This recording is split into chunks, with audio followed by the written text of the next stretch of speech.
Hello there.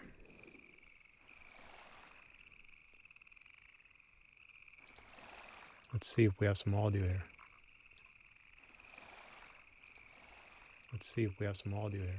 We do. All right. Welcome back.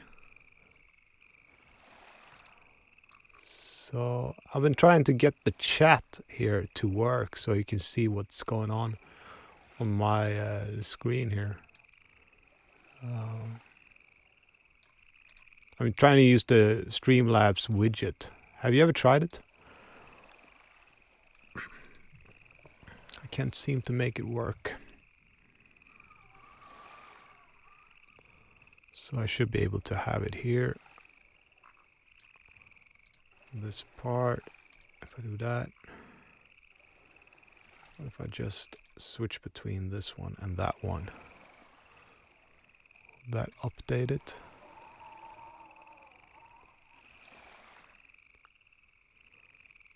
Oh, we'll see. Otherwise, I'll try to fix this for the next time.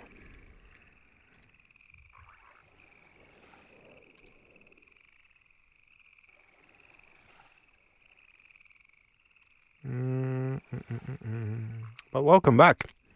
Good to see you. Good to see you coming back here as well. All right, so I've been doing a little bit of research, and a few things has happened since last time. But I'll just get to that as soon as I get started. Let's just. Oh, I think I made it. Here we go. You can see it. That's epic. Pretty cool, right? I'm feeling like a proper streamer right now. All right. Good stuff. I'll just have a sip of coffee and then let's check my notes out.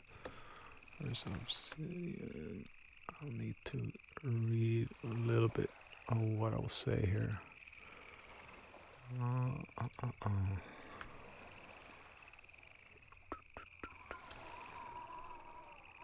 All right.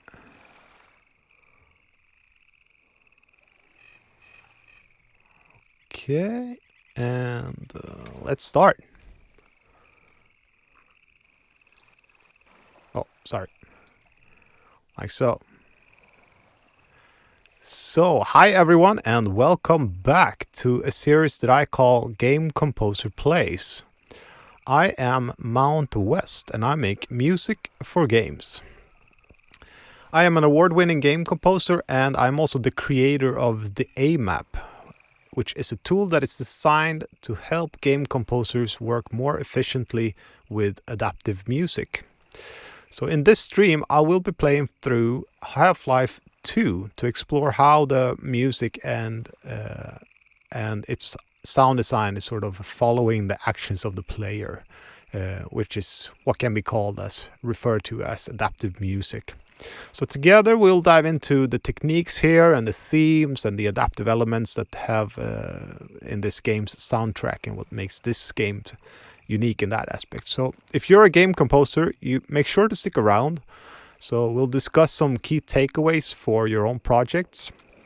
And if you enjoyed this content, don't forget to like and subscribe here and support me on Patreon, where you can also find our Discord server or Discord community where you can connect with other game composers. So here we have, we have Half-Life 2. We just got back to, we just got through the boat sequence here just before I finished the previous episode here. And we are somewhere here. Very formal. I want to keep it formal. I want to have some kind of continuity or some kind of this is an event I do for my Discord community, so it's good to have like some kind of manuscript that I read through. But I'm still working with it. to find out like the best way to present it. But we are here. We just got, you know, finished the first boss, so to speak. You fight a helicopter that's been chasing you around for a few minutes in the sewers and in the canals that you're running in. That you're trying to escape the big city, and now you're heading out to the civilians, the base here, the resistance, the base of the resistance. We are. One thing that I do remember from last time is that when you finish the boss, you basically look, there was G-Man walking with his briefcase. When you finish the boss, when you kill the helicopter here, instead of hearing like trumpets and you know, a big horn section playing through like a fanfare, they only played like a cymbal clash, a cymbal crash, like a sweep of the cymbal, which was very, very, you know, I did not expect that when I heard it. Although I should be expecting it from now on, I suppose. Right, so we have opened up a portal here, and then we're gonna jump that with the boat. So that was unexpected, but at the same time, it's part of this game's style. We figured out from the last episode. Abyss, you also listened to Zero G. Was Half-Life such an influence? You know, I started like, I got some comments on the video, and people like commenting on stuff who are more like knowledgeable on what has happened in this game and how it got created than I am. And then after that, I started researching a little bit of how where's the source material for all these, for the music here. And turns out that Kelly Bailey, who's the game composer and also the sound programmer and sound designer here in this. Nice. This is a nice drop here. Now we're locked. These loading screens, I do not miss them. Now we're in Black Mesa. Very nice. So they mentioned that the composer and sound designer for this game, he works a lot with sample packs, like you usually do today as well. Like you download and use sample packs to become a, you know, because there are a lot of ready-made sounds. We have a stinger here.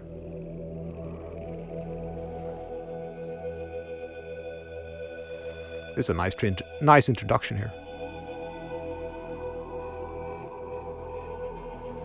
Very nice.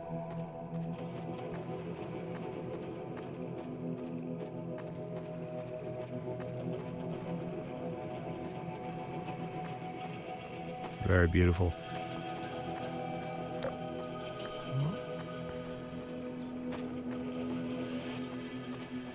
So, what I understood from doing a little bit of research for these, for the sounds that they made,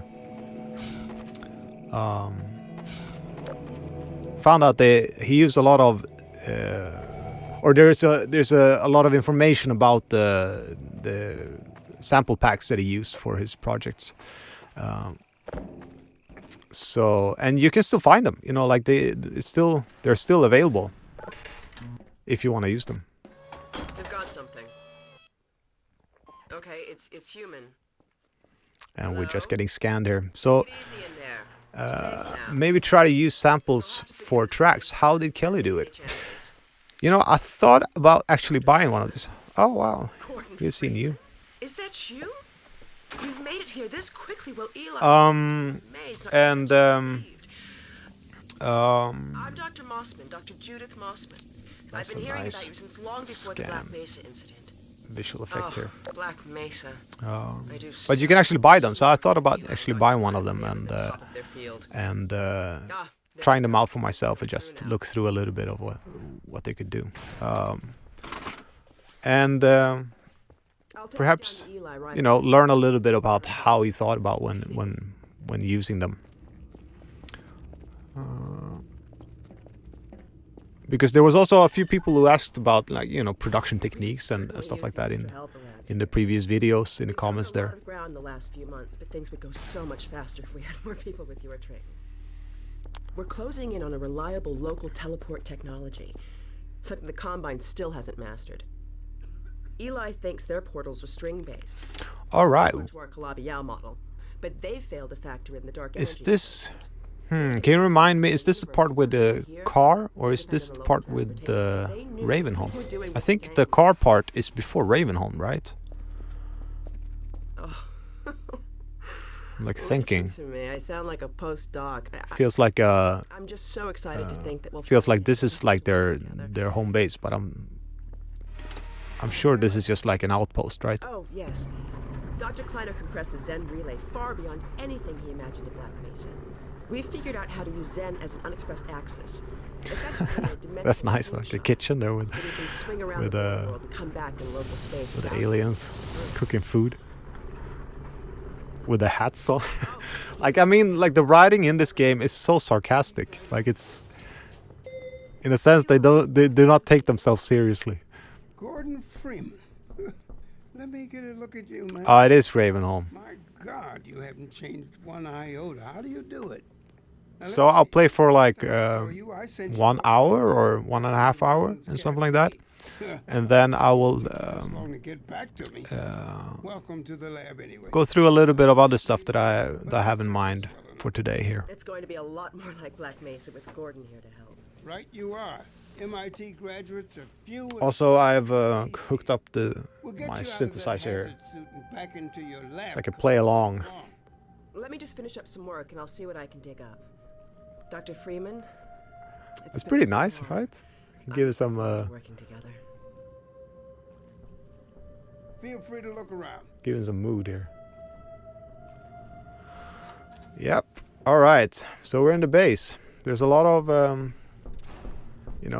there's a lot of downtime right now. It's not a lot of shooting going on.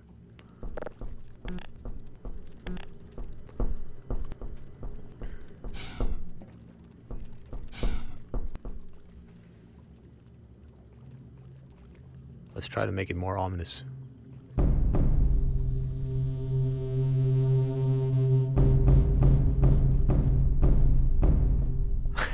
Right. Oh, Gordon. And here's Alex. Vortigaunt said you were here. I can't believe you made it so quickly on Yeah. foot. I believe It's you broke cosmic. your record, huh? Actually, this preset on the I guess you on the proved you could synthesizer handle is called yourself. Stellaris, so it's supposed to Nothing sound we cosmic. can't handle, with the possible exception of you. Dad, please. Yep. These small, like they have made the animations, and they're small, like their movements. They're Take a look at this, Gordon. really subtle, really well made.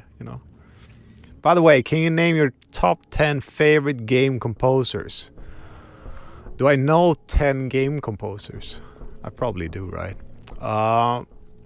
So I suppose I should go from the top. It's pretty hard to judge from the other way around. My favorite is Koji Kondo by far. It's just, I don't think there's any discussion about it. But, he's a composer in games. He didn't do that much adaptive music, which is more prevalent now with, as a game composer. Combine by Rister. And then You blaming me? after that, I would put Uematsu. Then maybe. Yeah, he created the music for Mario, Koji Kondo, and he also created the music for The Legend of Zelda. So, Why don't you take Gordon along two major games, Come on, IPs that he's Let's go been have some fun. been The zero-point energy making music for from the start. So. Let's get out of here. And it's just like it's not that much about his his catalog. It's more about the fact that he writes so good melodies and like the arrangements that he did for the games, and you know the technology that he had access to back then was very, very, very limited. So he had to write good melodies. So, which meant that if you didn't have good melodies, the sound quality would not help you at all. You couldn't do like fancy sweeping sounds, like glaring effects or like heavy bass sub booms, that just gives an effect nowadays. But he had to focus like all his, everything about the music needed to be around the melodies, and they're so iconic. And if I sing the melodies, you will still, you still think about the games. You can sing them yourself. You can also, So there's a lot to it. So Koji Kondo is definitely my top one. Here we are. The scrapyard. But Uematsu is definitely, he should be shared on the top spot, I think, for what he did, for the music he made, and it's just incredible, absolutely incredible. Also pushing what music in games can be. Let's just pick up this gravity gun, casually. Okay, thank you. And Primary trigger emits a charge. You can punch stuff and send it flying. I found it handy. So that's a good one. What about third one? The secondary trigger lets you grab things. Oh, You can throw them with the primary. third one. Once you pick something up, you can by pressing your secondary trigger. I think Symphony of the Night. The cast, I can't remember her name, who wrote the soundtrack for that game, but it's absolutely insane. Like, of all of the games that I think I've played, You can also that one is sort of like the most, grabbing those barrels from that ledge up. complex in what it, just that game is. Like it's just so many different styles. It's so many. Let's see, yeah, it's so many different vibes, and like just the game in itself is just the symphony of the night. I should just, I need to figure out her name. I can't just leave this unknown. I need to know. Symphony of the Night. Try stacking some things. Grab something with your She's secondary called trigger, then press the same trigger again. Ayami Kojima. No. It's Michiru Yamane. Here. Here's the You can place Wikipedia objects page. by moving them into position and Ah, hitting it's the just so secondary great. trigger It's again. so great. She's she's done a lot. Yeah, it's Come on, crazy. Gord. A lot of Get up Castlevania. and get up here. So that's 3. What am I doing? Should just place these here, right? Try stacking some things. Grab something. Simon Wiklund. That's nice. Then press Yeah, Simon Wiklund. He made one game that I'm really fond. I have really fond memories. It's a really early game with the Grimm developers, which is called Bandits Phoenix Rising. Holy heck! Like, it's so great. It's just incredibly. Yeah, it's just great. It's so great. I still have the songs in my head. But it's mostly big beats. It's sort of like in the same era as Half-Life 2, actually. Like, it's the same kind of, just beats and great grooves and, and a great mood as well. Haven't I, boy? So Okay, dog. Let's play catch with Gordon.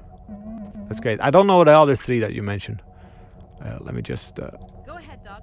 have it up here so I can see chat, no matter if it goes down or up. Akira Yamaoka and Gustavo Santaola. Good catch. Yeah, I don't know. I don't recognize them, the names. But Simon Wiklund for sure. Like, oh my god. Another one, dog.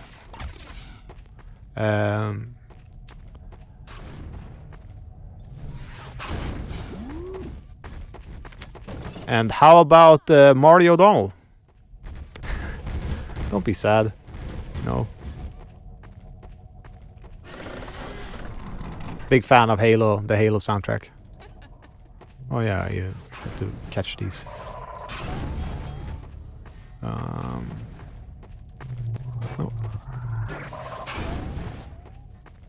Oh.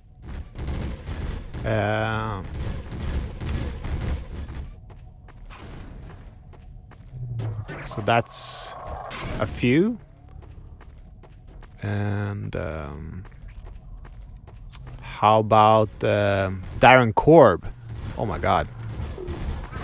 The Hades soundtrack.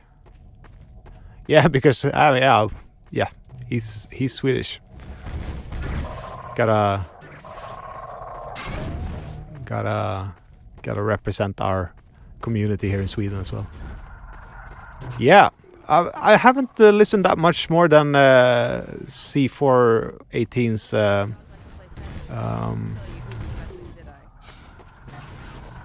other than his Minecraft stuff. So I couldn't say that much about it more than that, actually. Wait, are we doing any specific stuff now? All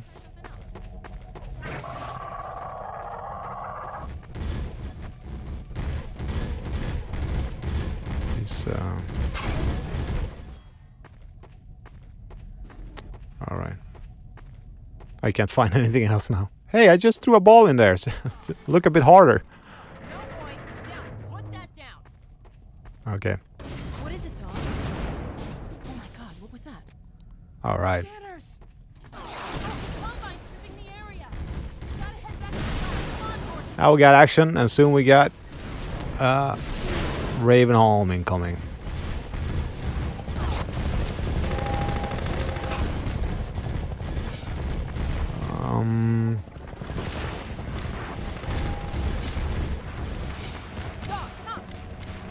Lena Rain.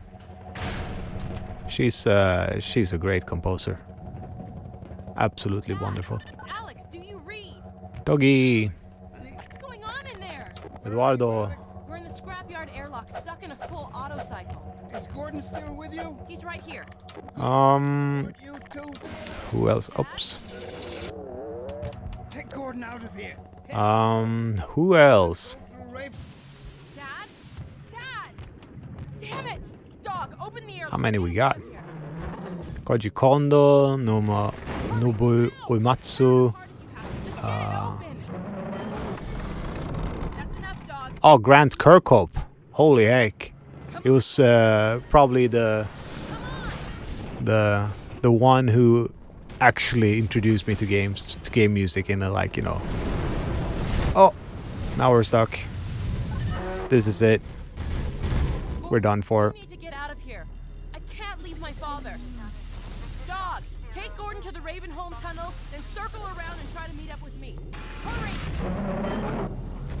Yep, let's go to Ravenholm.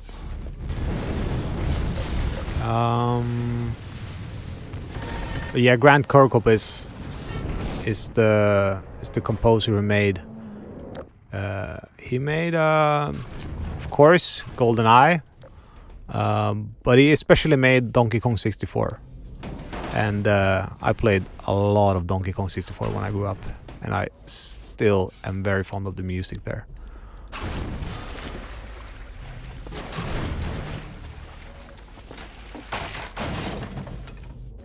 Oops. What are we doing again? Can we do that? Yep. Jesper Kyd. Yes, yes. Jesper Kyd. Great stuff. Great stuff.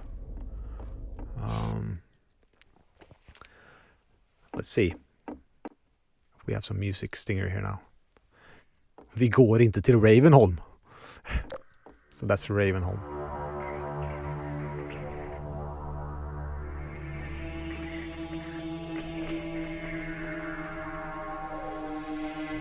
So almost like a wolf howl in the background.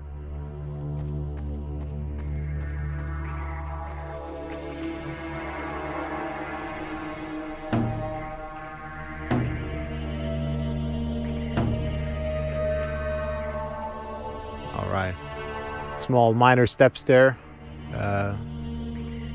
Let's turn that off so we can focus more on. Oh, no.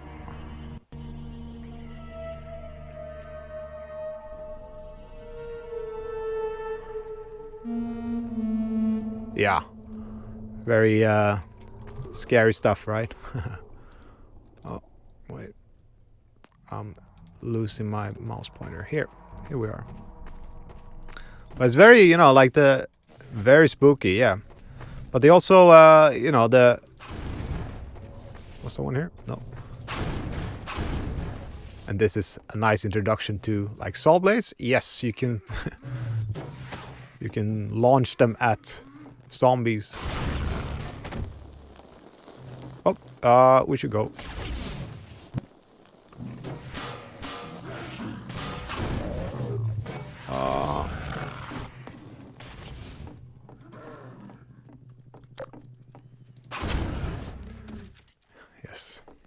Yes, very spooky.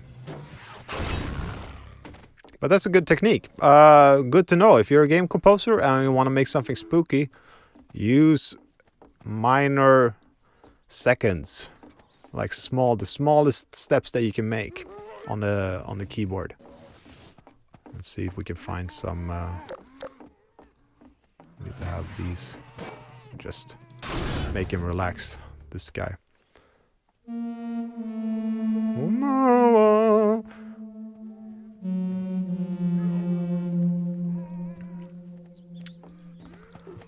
Pretty nice.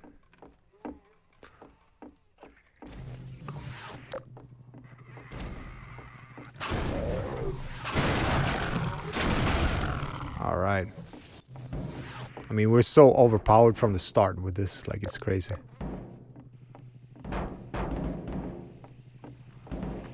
Oh! Oh no.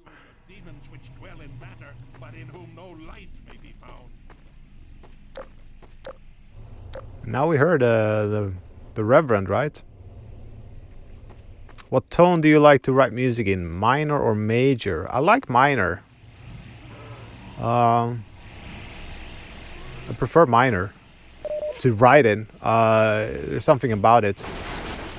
Mostly because you can also play around with, like, you know, major is a pretty like minor can still sound uplifting if you do it right, I think. But major is very difficult to make it sound sad. You know, like it's a minor key is a bit more easy to work with to make something feel powerful, and has more of a progression, I think. Whereas major is it's a lot you know, it's a lot more obvious to what kind of tonality you can have with that. Like the feeling with a major key is like, okay, well, it's everything is all fine and dandy, you know, like everything is well. But a minor key can be like everything from like horrific to like you know, quite cheerful if you do it right, you know. So I just find it easier to write in minor, I think, you know. May they become like dust. The angel of the Lord pursue them.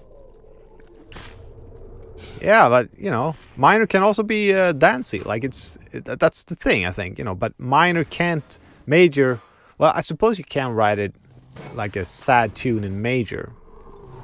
Let's see if we can just... Oh, take it easy, guys.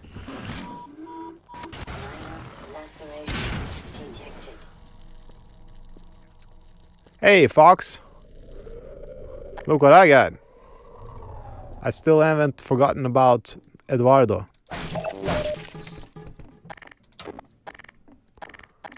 But we also have this nugget. Ah, are you gonna wake up? Alright. Haha. Here we go! Like the best character in the game. Ah, no!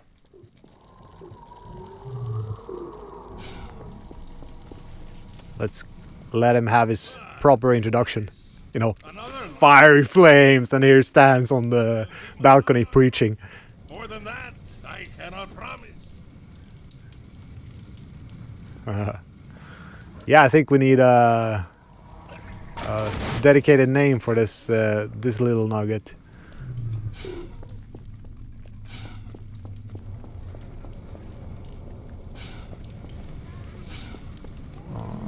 Oh, there's a lot of guys here. Let's...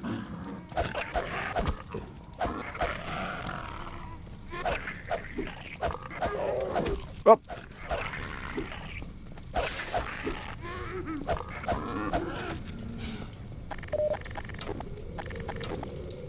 All right, let's keep going.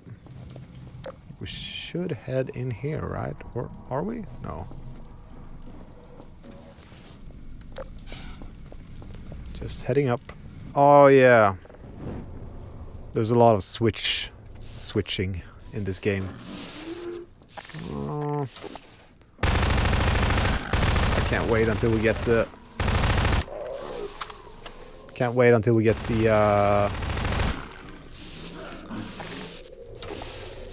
Oh yeah. Annabelle. I want our own Annabelle. Like, I want to have the shotgun. Now we follow these right, so we need to figure out that we should go up into one of these houses and turn off the electricity. And where do we do that again?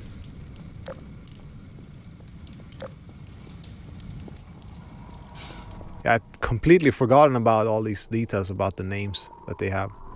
And we can't go back here, no? So we are trudging forward. The screams in the background. I wonder if they were part of the sample pack that I found. Called like the sample pack was like Asylum or something, and there was one sound effect that was called Scream, like an Insanity Scream or something like that. Which perhaps that's the one. Where are we going again? We're not going up here, are we? Nope, I don't think so.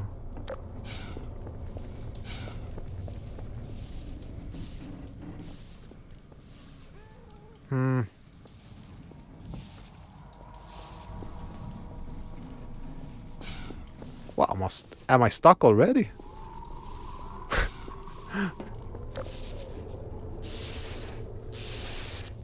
These have a power line going into here, so we should figure out a way to get in there. And we have something here.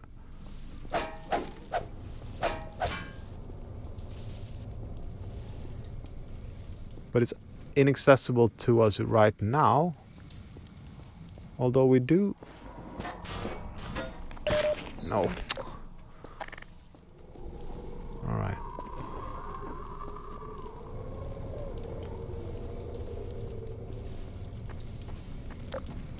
Well, we're not going in there, right?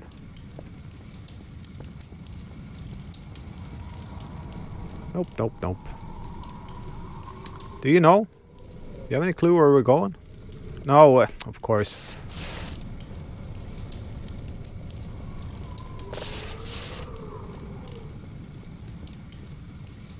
I thought that was like a switch that was gonna turn off the lights or the fire here.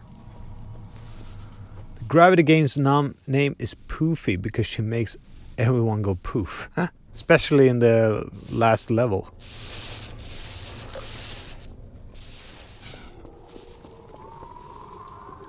I mean, hello. Yeah, you turn that on there. I can't be stuck already. That's no way forward. Do you know? Do you remember where you're going in this part? I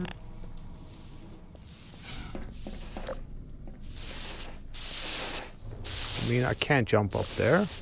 If I do that, I'll get hurt. So I should be going up here, I think. But that doesn't seem right. Do you have any clue? We should be going up here, are you? No.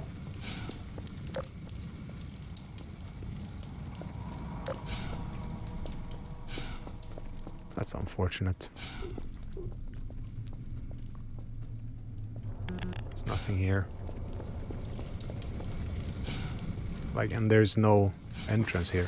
Oh, there is.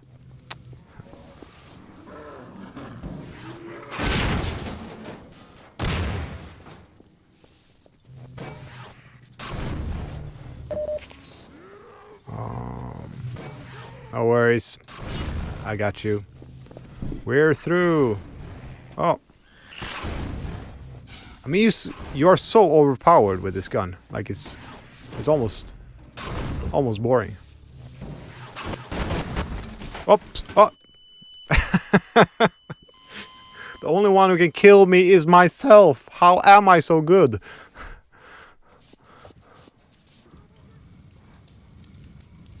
All right. Yikes. Okay. Should just respect the blast radius a bit more, I think.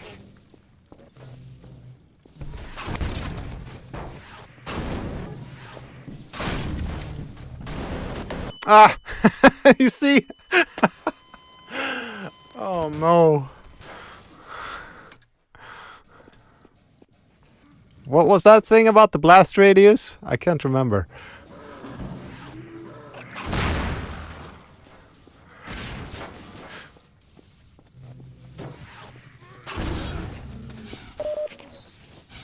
Is there anything up here? Perhaps like no. Barrels of curse. Barrels of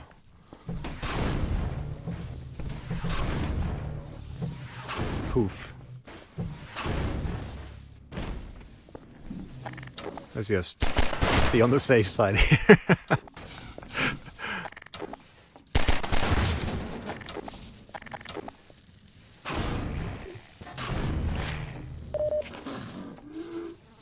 Oh yeah.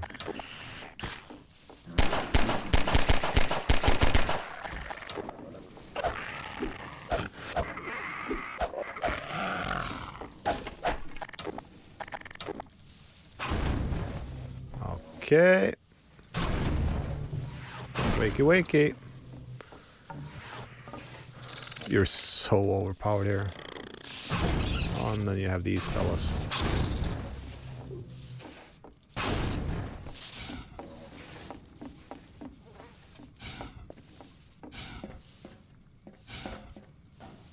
No. Nope. Nope. Okay, wait. There was a ledge outside the window, right?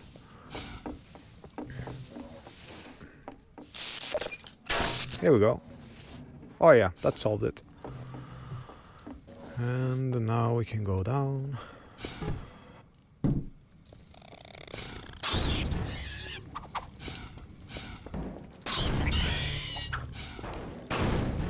Austin Winter is another great game composer. Like, really... Oh, wow. Really pushing what you can do with game music. Especially adaptive stuff.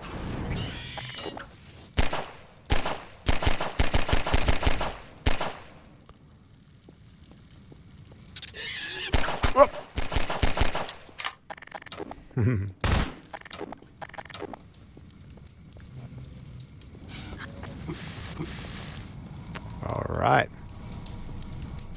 And we got a health pack in here, I think, so let's pick that up. Oh, didn't need to do that. Just gonna pick some munitions with me. Yeah, the black head crabs are pretty darn annoying.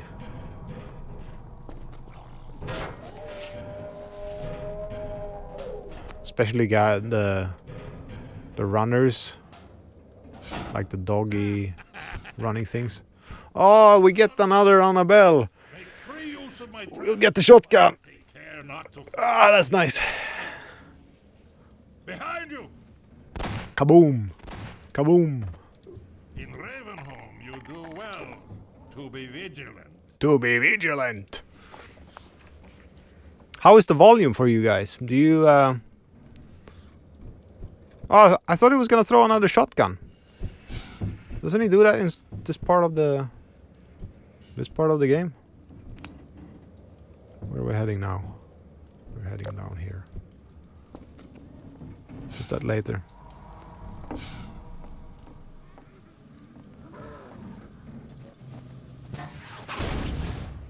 Hello. Ignoring the blast radius.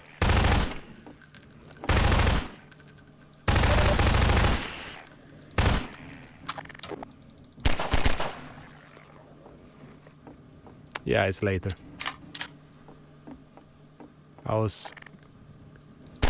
My hopes were going up there.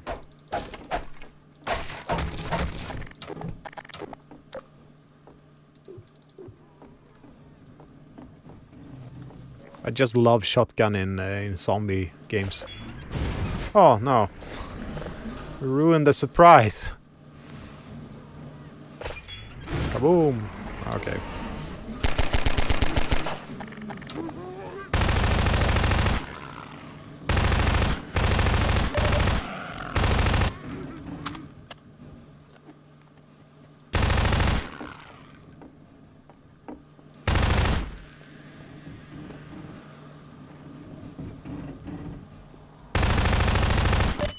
No!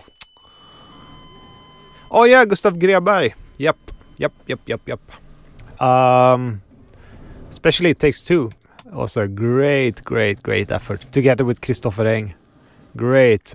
Absolutely fantastic.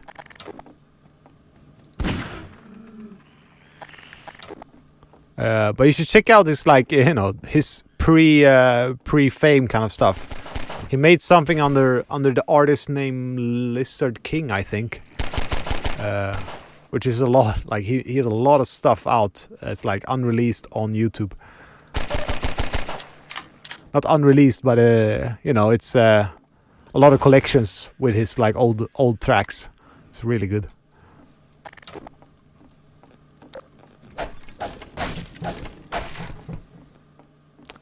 And he's also working with Hazelight right now, I think, on a new title. Kaboom! No, come back. Come back. There's for everyone.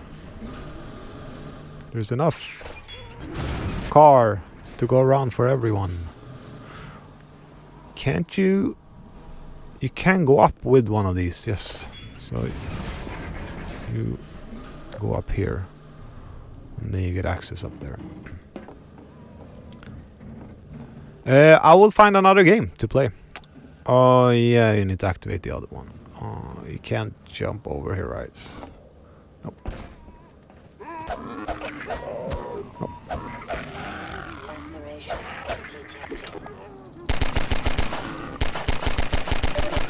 But yeah, I'm keeping pretty busy. Like, have lots of other projects that needs work. So I'll try to, I'll stick with doing this for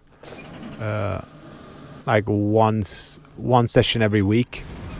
So this should be done in like what? Perhaps 2-3 more sessions, I think. I can't remember how long this game is after the car ride. I am Father Grigori. You have already met my congregation. And I do have some ideas of other stuff that I can do.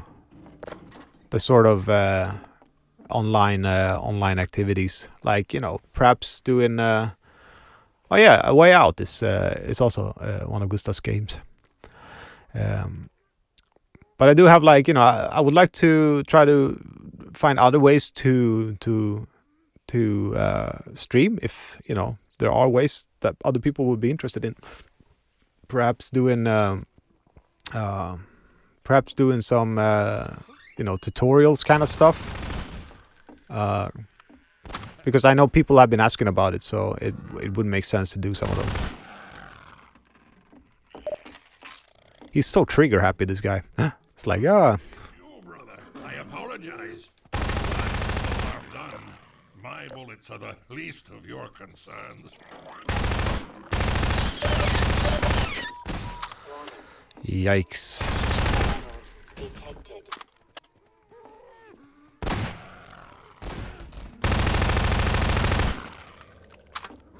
Oh, you get the... Yes. Do you get the shotgun, like, after you've completed Ravenholm?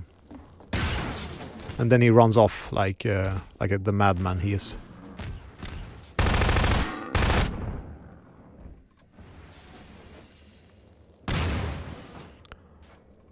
The low pass effect on these shots here is pretty sweet. It's very delicate.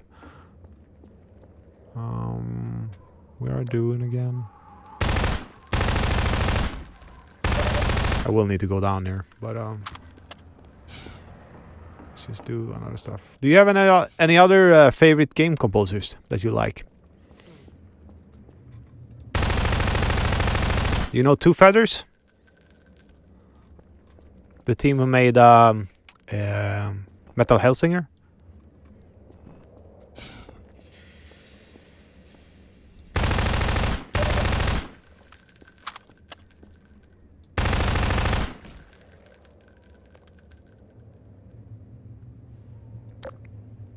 Yeah, I think there's a need for it.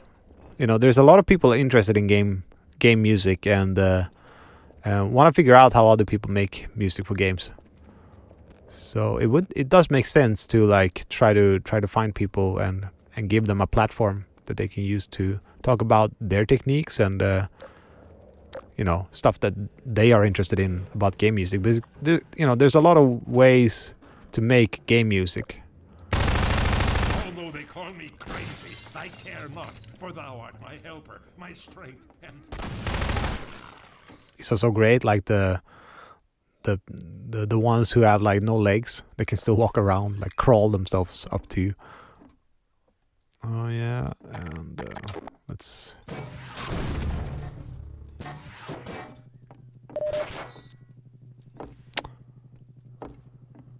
So I think that would be nice, like we talked about the other week here, where for instance the Berlinist. I think they're like a great kind of candidate for that.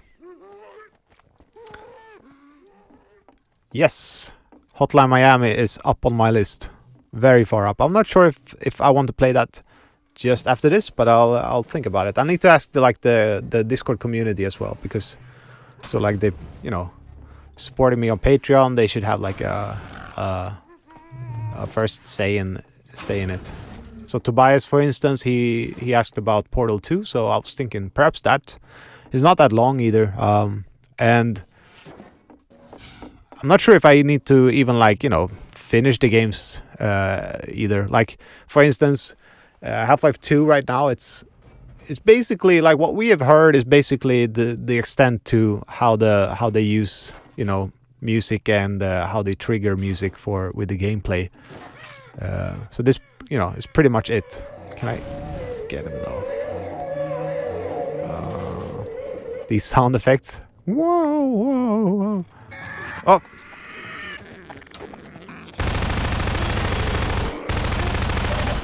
That's a great introduction to these enemies.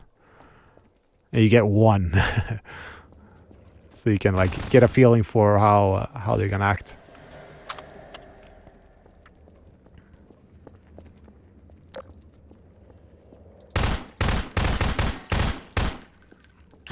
Oh. My favorite composers are Garrett Lindquist, Powell Perepislisha, Toby Fox. Oh yeah. It's crazy to me that, you know, Toby made, I don't know. He not only made like one of the greatest games of all time, he also made one of the greatest game musics of all time. Like, it's so good. It's insane. It's so good.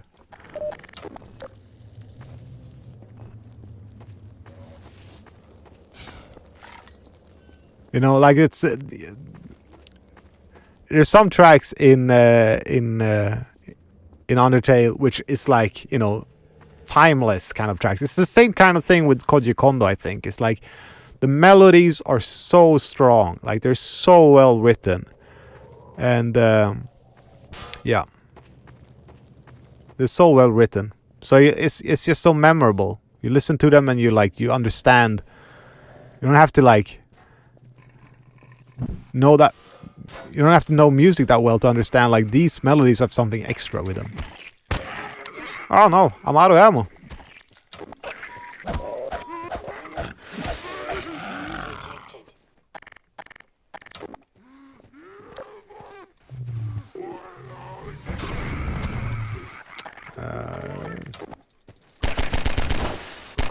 This is no good. I'm losing focus.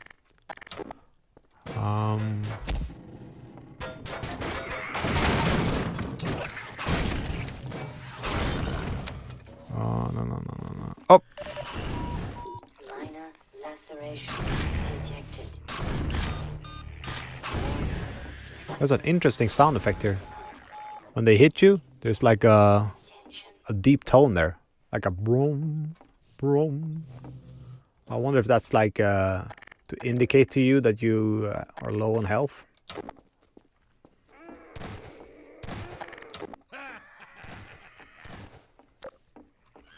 Ah! Now we are low on health. Yep.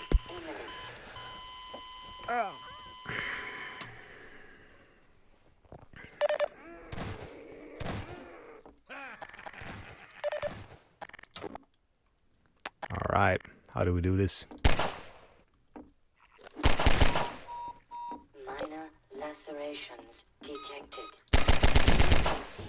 User death imminent. Up! No! Ravenholm, more like Ravenhole. Very nice of you to come in, Fisky.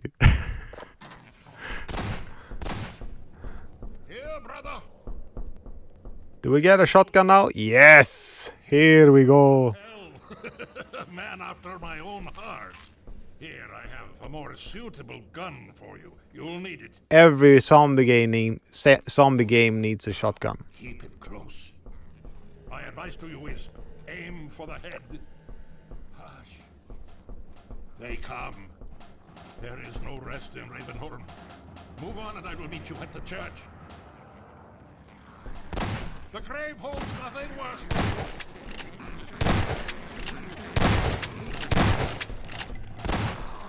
We're in a bit of a pickle here because we only have 5 HP.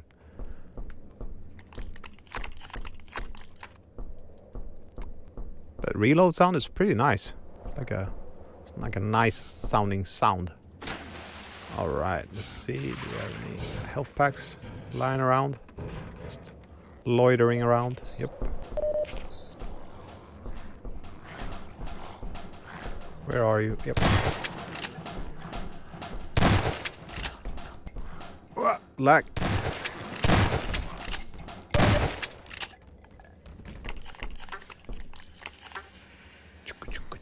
Like that. I like that. Don't strike them.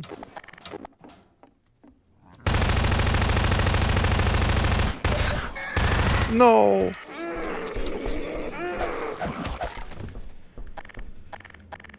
Oh, here's the shotgun. Alrighty. Got an elevator ride down, and then this is the part where there comes a lot of guys up here as well. Ah!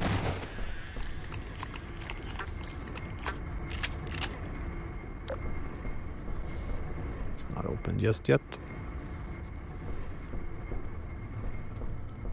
Oh, what's his name? Composer for Blasphemous. Viola. Is it Victor Viola?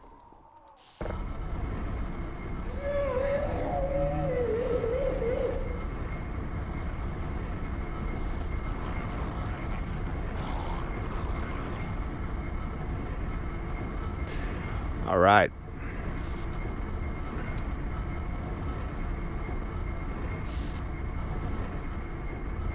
Oh, and then you have these guys who throw them at you. Let's throw something at him. Oh.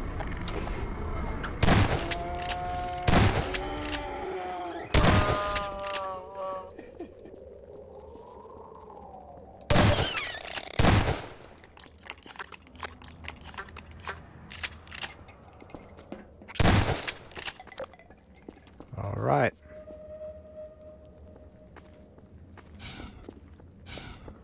What now? There is nothing here, so we should progress.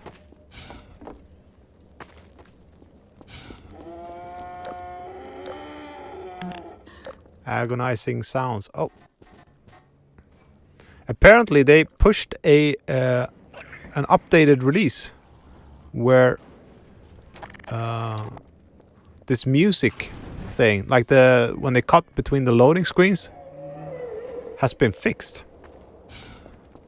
Where's the... Yes, it's over here. So if we ever get to that part again, we'll see if I have it here. Oh yeah, we can't use that. But we can use it as a projectile. Ah, that's unfortunate. I'll try to survive.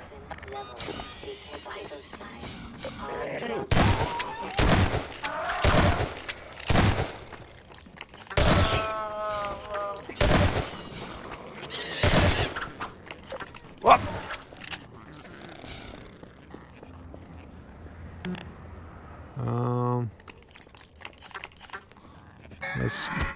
Let's reconsider our choices here. We have these.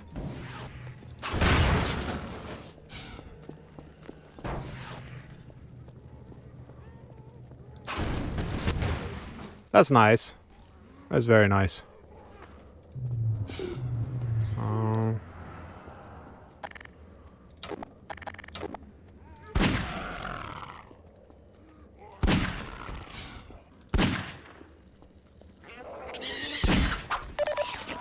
Oh. Laceration detected. Warning. Blood toxin levels detected. Seek medical attention.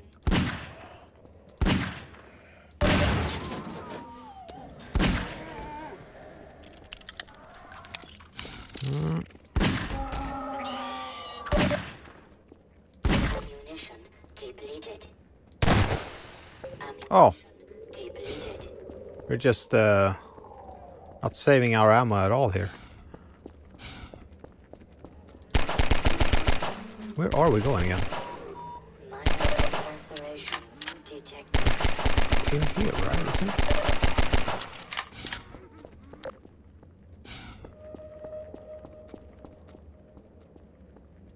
No.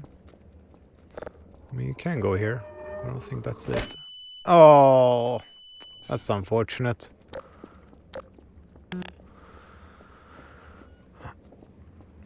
All right. Things have calmed down at least, so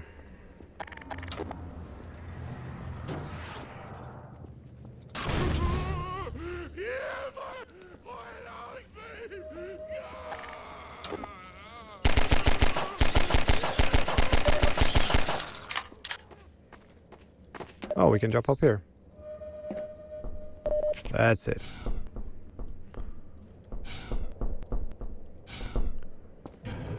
Yep.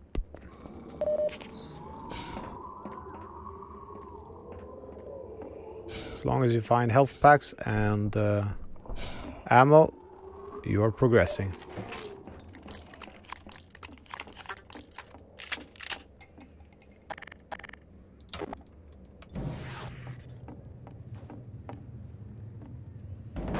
What are we doing now? No! Get away. Blood toxin levels detected. They are so sturdy, these guys. No! Ah! Detected.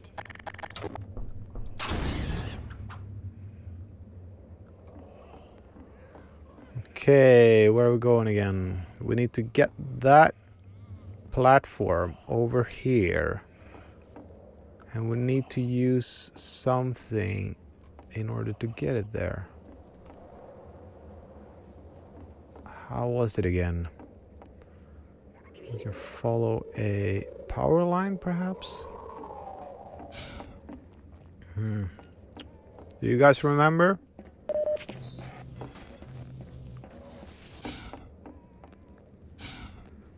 Because this is inaccessible. Can't go in here. There's nothing over here. Is there? Oh.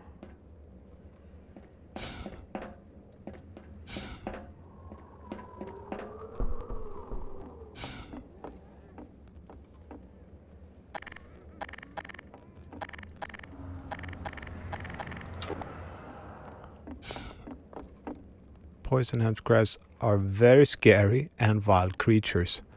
I agree. Yep. But we need to get there, right? Can we jump up there?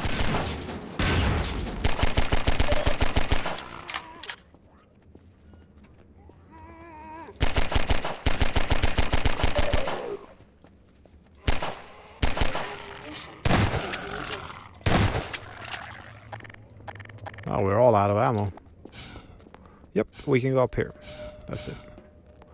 So we go in here, and then we trigger a platform to move.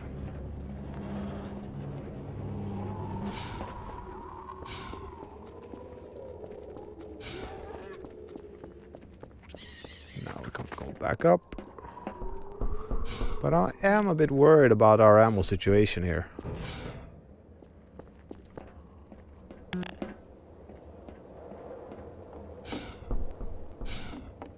Alright.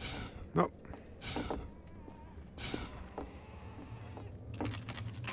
Get a little bit more.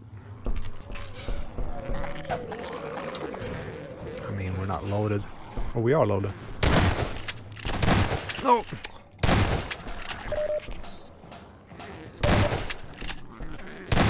Ah! Balm for your affliction. No! Okay. Ignore that. I'll get back to that spot in a little bit.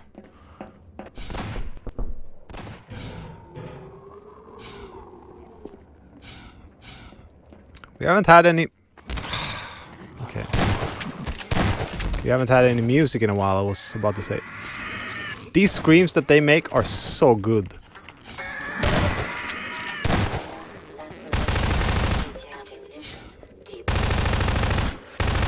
It's so good. But yeah, about Kelly Bailey's soundtrack here. Apparently he used a lot of stuff from a very specific sound pack. Like a sound effects library.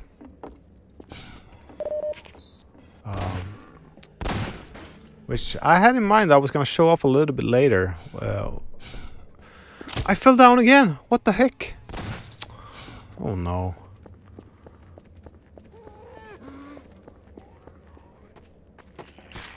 Yes, that's right. He worked with DICE, with Mirror's Edge. How do you know him from?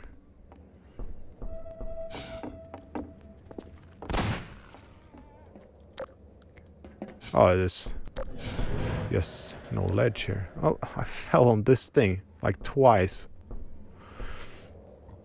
Let's just get that HP.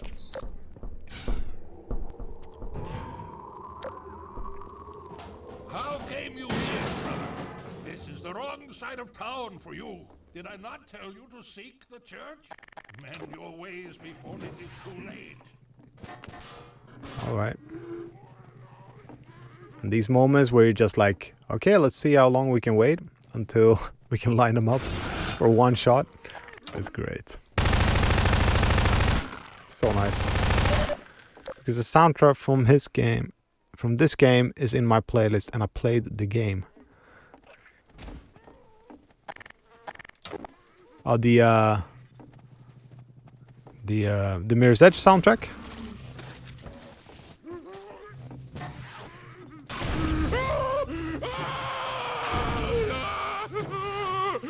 The screams are so, agonizing.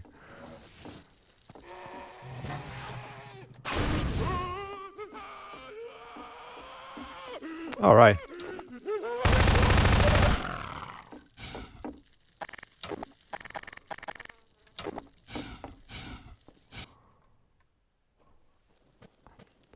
Oh, your friend likes him. Yeah.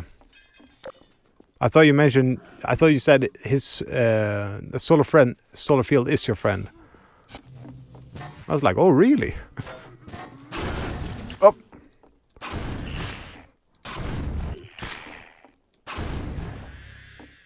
But I don't know if he's done that much more than the Mirror's Edge soundtrack. But that melody is really good. How is it?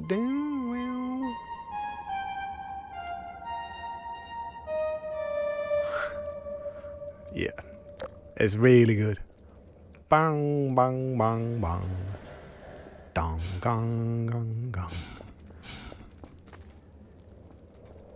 Perhaps I should. I'm not that good at vocalizations.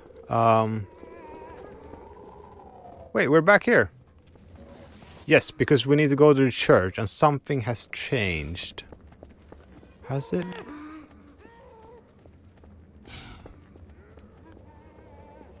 But we need to have some more...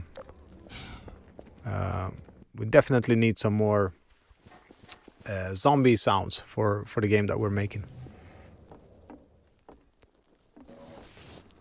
I feel like I'm running in circles here. This is where we came from. We came back here. We met the Reverend. We ran down.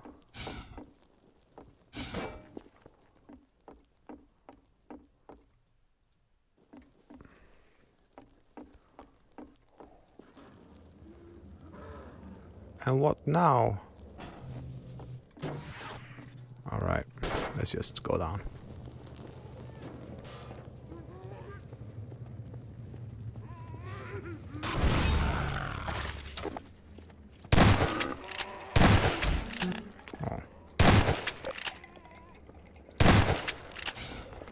Got head crabs flying all around. Is it here? No.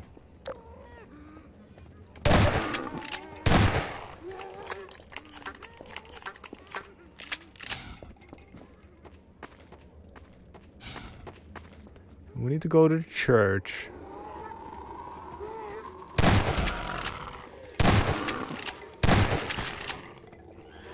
Ah.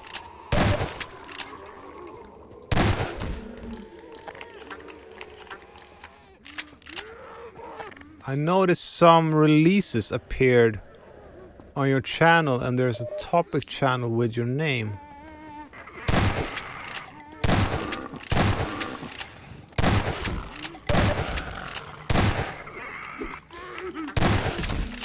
Yeah. I don't know what you mean with topic channel. Like releases, I have my music, if that's what you mean. So if you, like all my music is up on YouTube Music and Spotify and those platforms there. Oh!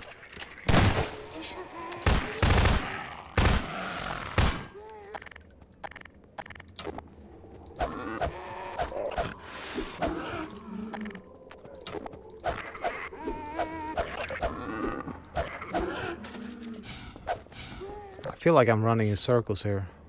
There's something I'm not getting right.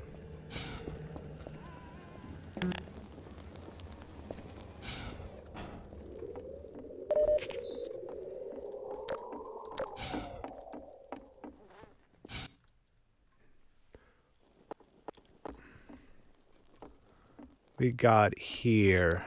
Yes. Oh. Here's something. Okay, so we were supposed to go here.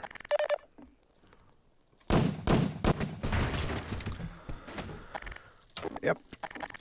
I think we're back in business. Okay, I'm not ready for this. Oh no. Can I close this? Yes. Any weapons here? This thing can work as a weapon. Hello? Hello? No?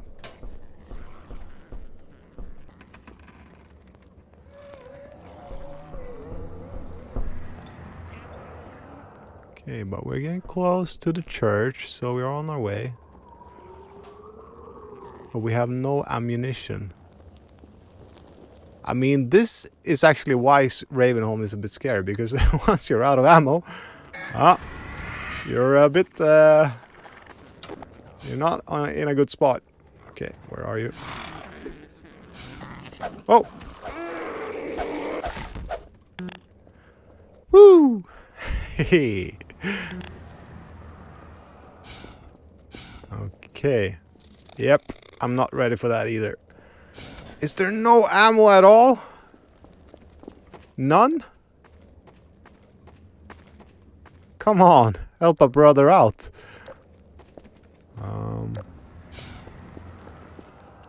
Perhaps around the corner here? Nope. Nope, nope, nope, nope, nope, nope.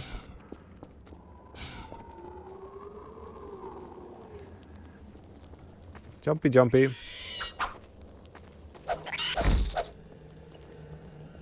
Okay. Let's see if I can.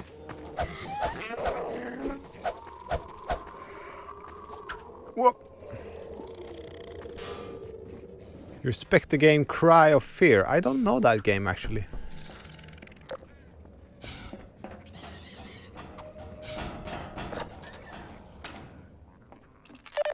All right.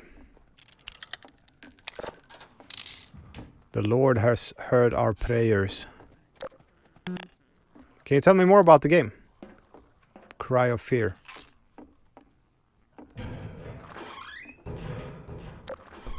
All right. And now, There you are. At last. survival. Send the cart for you, brother. It will be but a moment. It will be but a moment. Patience, brother. Guard yourself well. Wow, wow, wow.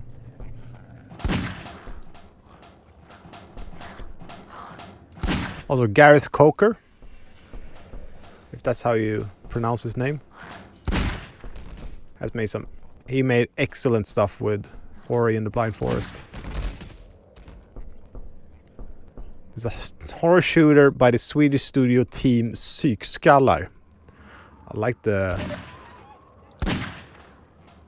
name.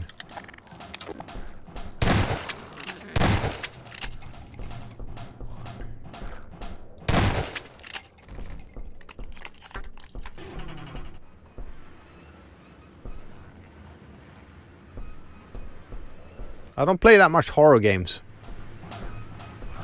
I mean, this is the closest I've been to a horror game for some time.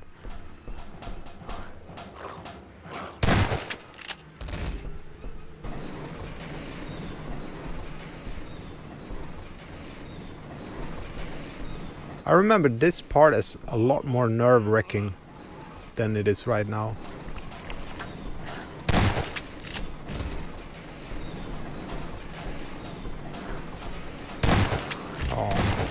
Now, brother, step into the cart.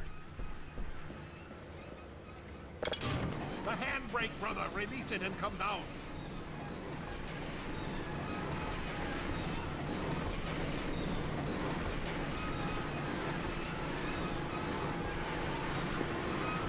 I pray do never turn away thy light. All right. Give heed to me and spring thy traps upon mine enemies when I cry out to thee. Greetings, brother. And so we meet at last. You are to be commended for avoiding my traps. The work of a man who once had too much time on his hands and now finds time for nothing but the work of salvation. I suspect you have little wish I also enjoy a composer called Rat Vader. to show you to the mines. Really good stuff. They made. The shepherd must He worked with. especially when they have grown unruly. Goodness, what's it called now again? The game. Follow me, brother, and tread lightly, for this is hallowed ground. I'll have to. Rat Vader, yes, with a just a 1V, not the W. So understand that can't wait for the passage of Outlast on the stream. I'm not really sure I follow what you mean. I haven't played Outlast. Oh.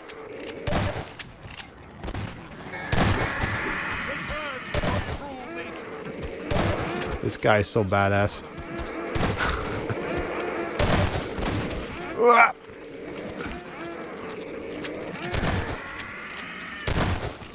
Stay close to me, brother.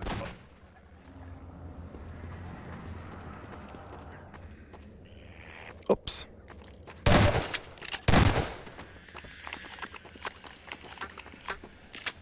Okay, we're almost done with Ravenholm. Took some time to figure out the paths. Aim for the head. Yep.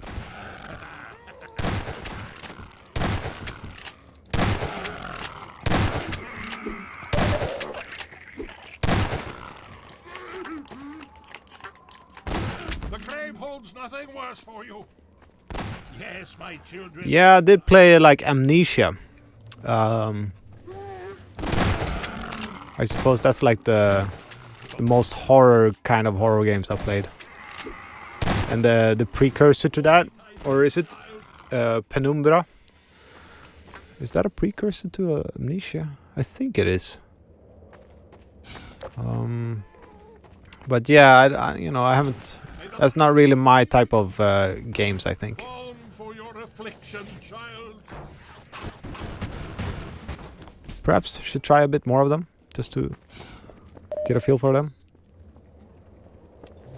I tried to play Dead Space. What's it? Oh,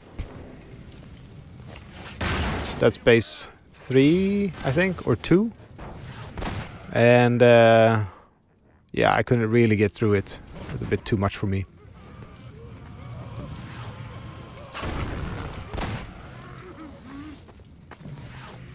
Played Alien Isolation with my brothers, and we played through like the first bit where you start encountering the xenomorph. But we stopped playing after that. Mikko Tarmia. I didn't know the composer's name. Quickly, brother. How do you like Martin Stig Andersen then? Who made Limbo and Inside?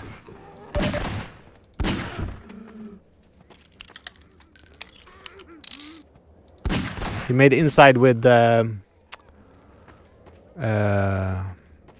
what's her name? Gunvor. Sus Gunvor. I think her name is. Like of all the games I've played, I probably think that Inside is like the most aesthetically, it's really one of the best games I've ever experienced. Like the audio and visual for that is so good.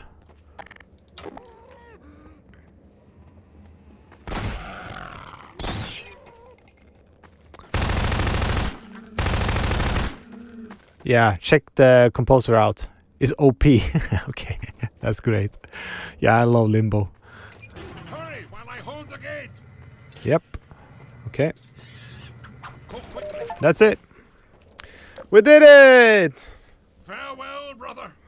I fear I deliver you to a darker place. May the light of lights illuminate your path Good stuff. to your own. For each to your own. Yeah.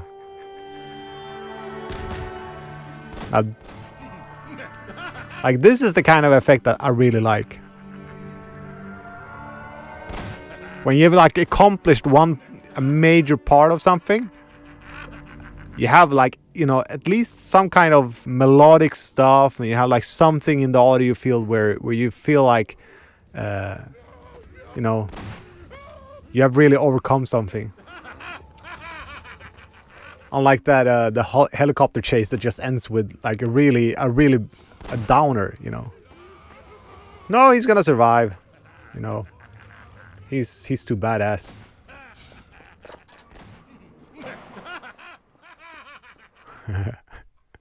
Still laughing.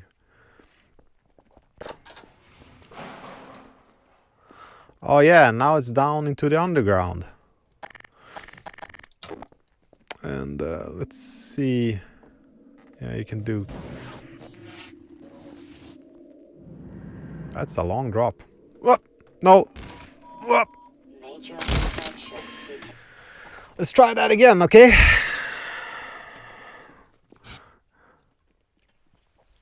Oh, we're running to the road. Okay.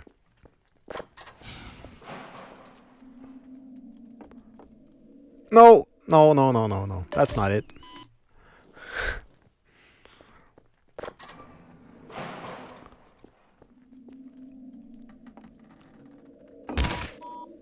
Major fracture detected.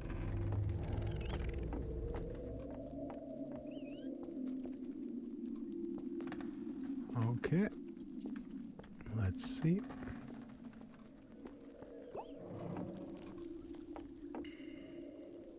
Christopher Larkin. Oh yeah, heck yeah. The Hollow Knight soundtrack is a big inspiration to me when making song. The way we start with just like one instrument playing a melody is basically a rip-off. Like they use the piano. Down, boom, ba da dum, dum, da da da da, like in the intro screen, and like the melody that follows you through the game in Sang the Desert Blade is played like in the early on as well at the moment. So big inspiration there. Really sets the tone, you know, just like show them the melody kind of thing. So if you play the demo for Sang, that's how we open it.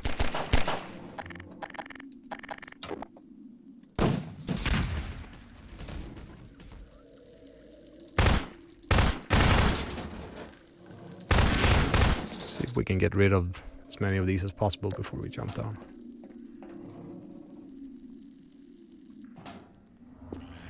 Ah. Of course. Oh.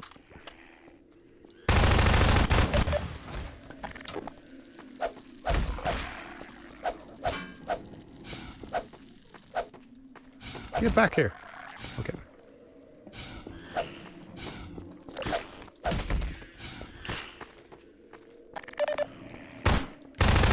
Ammunition depleted. Warning. Blood toxin levels. Ammunition depleted.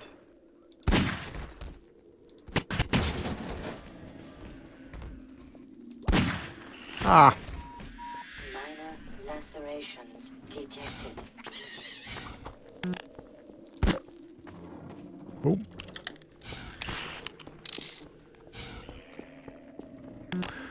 You know, I'm gonna tell you a secret. I've never played Ori. I've only heard the music. So, all the more reason to actually play it on stream.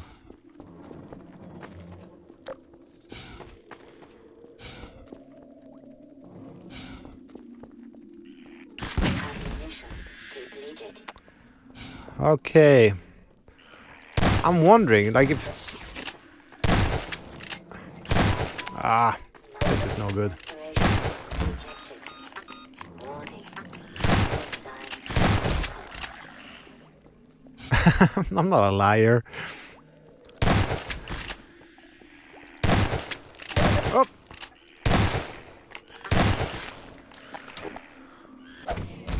But I am food for these head crabs. Okay. Let's figure out the next section here. So I suppose we should go towards the light. Minecraft. I'm not gonna play Minecraft on this. You know, they have music in there. You know, I'm not gonna say never. But I wanna put like stuff that is more known for its game music. You know, first, than especially its gameplay. Did they? They jumped over here. All right, we can just jump down without worries. No. Okay. Let's jump over. But I can have a bit of a Minecraft stream or in the future. Okay.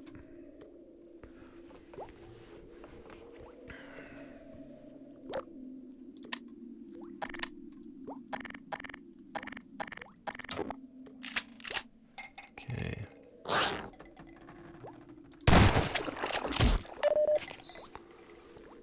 Right. Gives us a bit of stuff here. And then let's check our next path. We can jump over here and then go down here.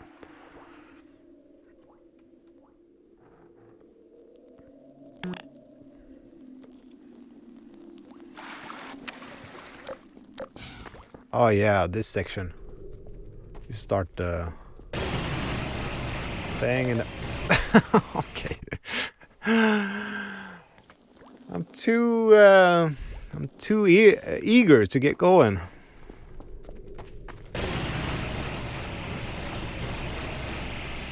Oh yeah. That's it. You walk up and down here. And then you see these guys get annihilated. Okay, let's just wait for our turn.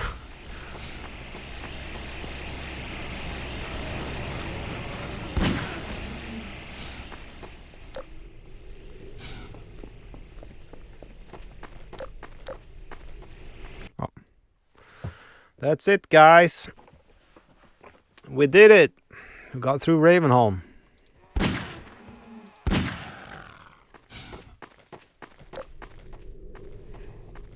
I mean, Ravenholm for real, right? I've always seen that tunnel as part of Ravenholm.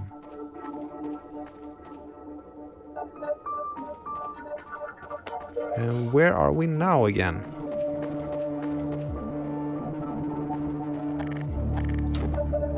Oh, this is epic. This music is so good.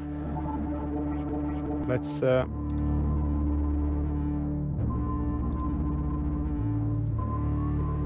crank up the volume for you guys.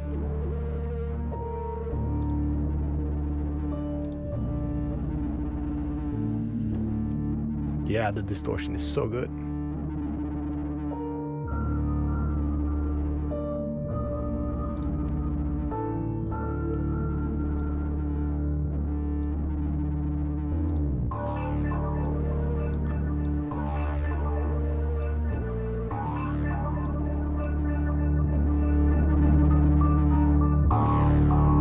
that better? I think that volume is easier for you to hear the music with.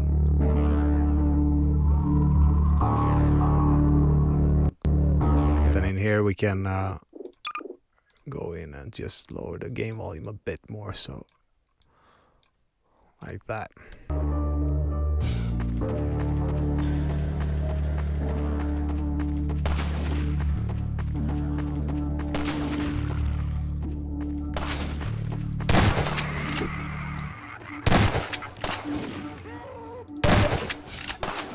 Now you learn there are snipers.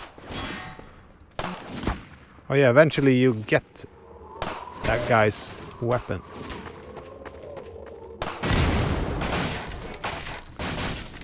Alright. Oh. Okay, what now?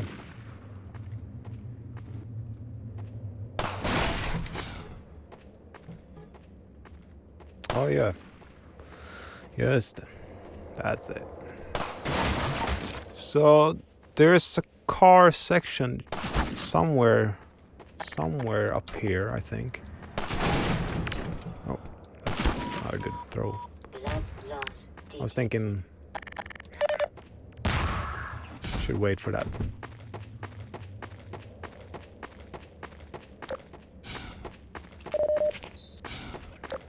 We should play up until that part. Oh. Combines again.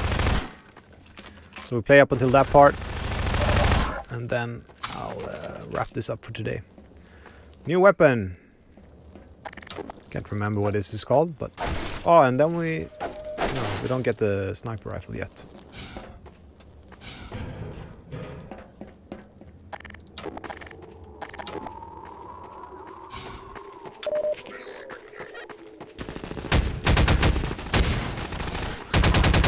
The sound this one makes is so good. Kaboom.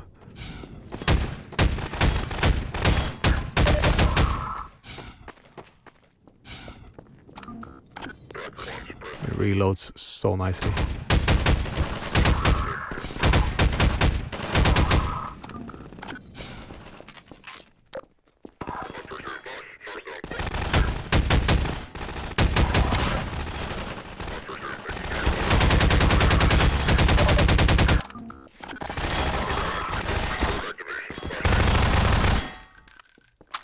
All right. Who's hurt? Winston's been hit. Patch him up and get him to the back as soon as he's stable. Gordon Freeman. It's incredible you made it. We've been getting communications from Alex. I'll see if I can reach her again. Follow me. Hear the music.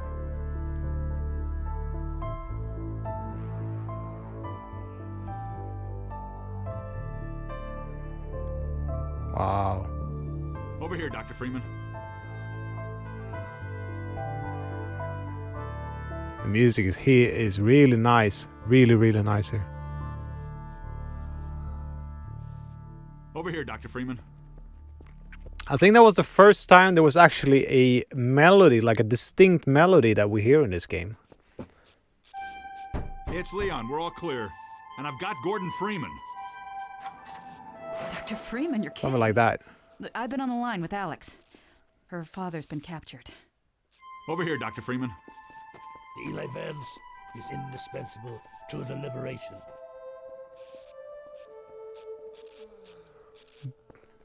Triage at dawn. And I've got Gordon Freeman with me.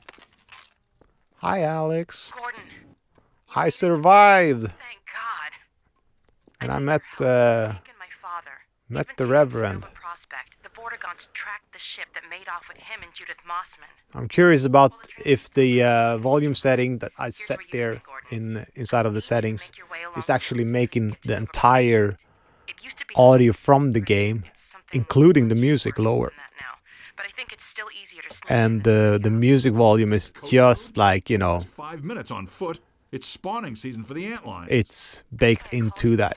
So basically, Had the scout car we left with you last the volume that I set is lowering the entire volume Good idea. Hold on a sec. for everything that we hear. Bring the buggy out. Put it on the dock right now. Gordon Freeman will be driving it. Will do. will be driving it. Good timing. Okay, Alex, we're all set. Thanks, Leon. Gordon, I haven't driven the coast in over a year, but I have no reason to think it's gotten any safer. Meet me in the depot where the trains unload. Take care of yourself, and I'll see you in Nova Prospect.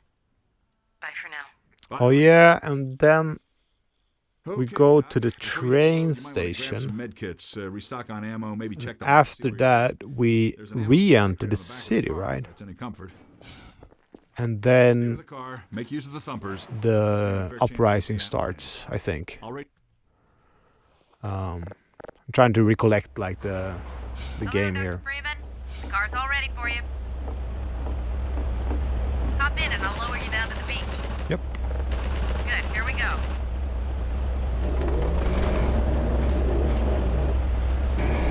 All right. We had a good stint. It's pretty good.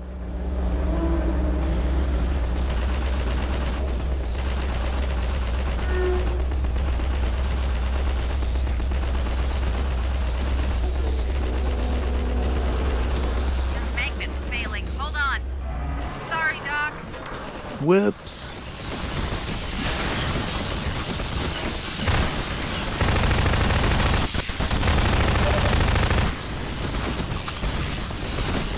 I wonder how inspired they were by Starship Troopers with these.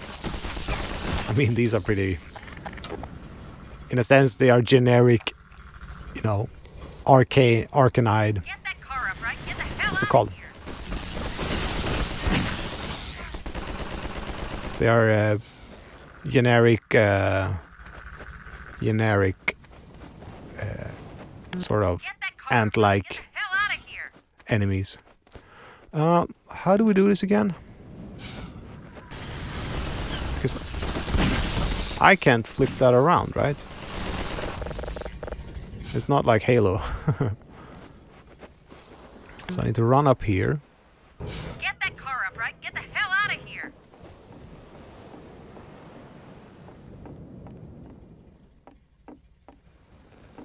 Oh yeah, I used the gravity gun, of course. Major detected.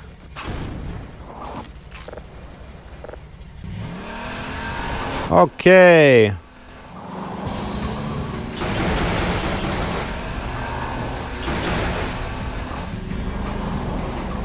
Like, I don't feel like the music stays...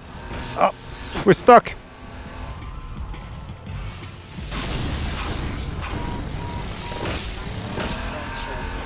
The music doesn't stay loud, unfortunately. Like the audio is still... the game is still in the same volume. Or like the relationship between... The relative loudness between the music and the game is still the same. Unfortunately. Another thing that would be like mandatory to have nowadays, right?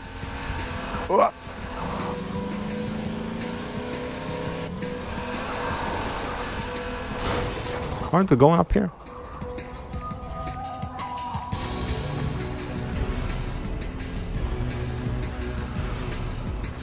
We are supposed to get up here somehow.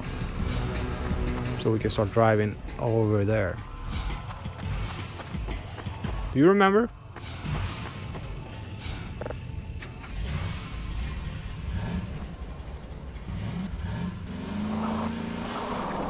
Yep, that was another music cue, right? Going from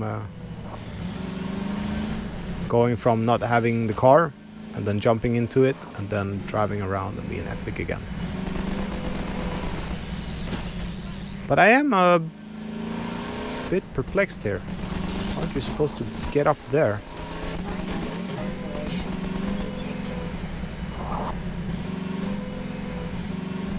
Is that not it? Yep, it is.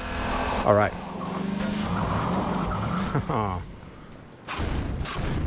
Always press shift. When in doubt, press shift. Do you go up here? Yes, I think so. Whoop! There's the brakes on these are not that good. So let's stock up a little bit. Let's see if we can... there's a lighthouse a bit further up.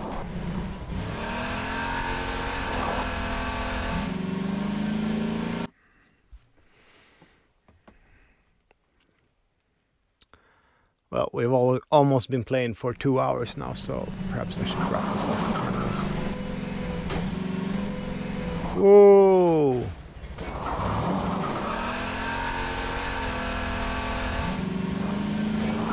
Oh.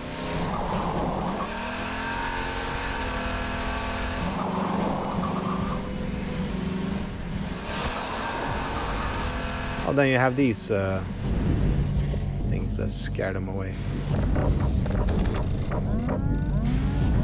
Okay, I think this is a good place to stop.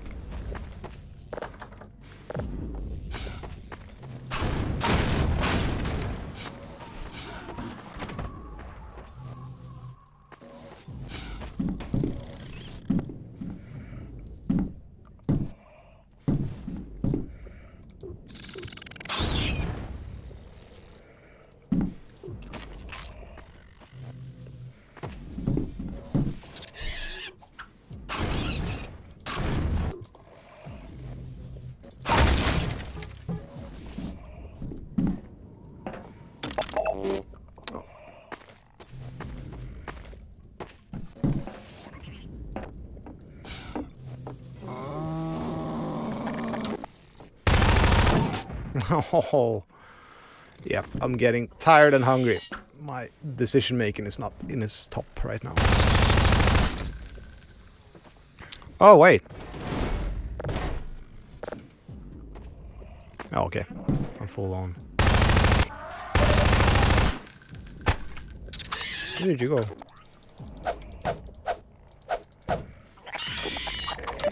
Ah. Minor lacerations detected. Warning. Blood toxin levels detected. Emergency. User dead imminent. Vital signs. User dead imminent.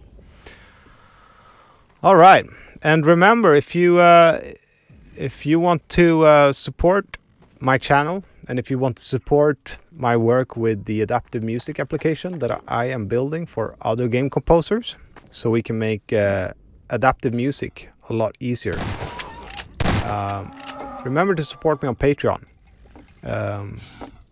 All the efforts that gets from there is all the income that comes from Patreon goes towards the development of the AMAPP. So if that's something you want to support and feel passionate about, then check it out. I have my Patreon links in the descriptions here.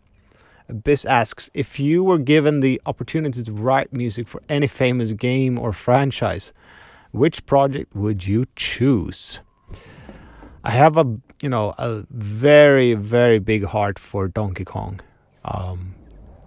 It's probably my favorite IP of them all, I think.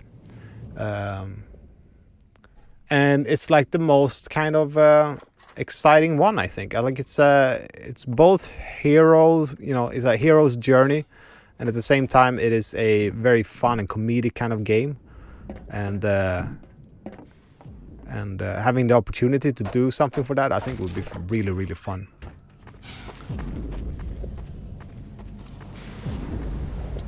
So Donkey Kong, I think. But there are lots of games and franchises that inspires me, so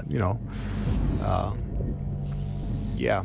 I'm curious about the Playdead's kind of franchise that they have with Inside and Limbo. I would love to make something for that as well. That would be really cool. And also Half-Life. Like, there's lots of stuff that I think I'm really inspired by it. Playing this kind of game, seeing what they have already and what they could do as well. There's lots and lots of games. Yeah. So thank you for checking in. I'll be back with more in a few days, perhaps next week. From now, I'll start recording some stuff later on. Maybe arrange an interview with not very famous underground composers and then organize the integration of your adaptive music where these composers use it. That's a really interesting idea.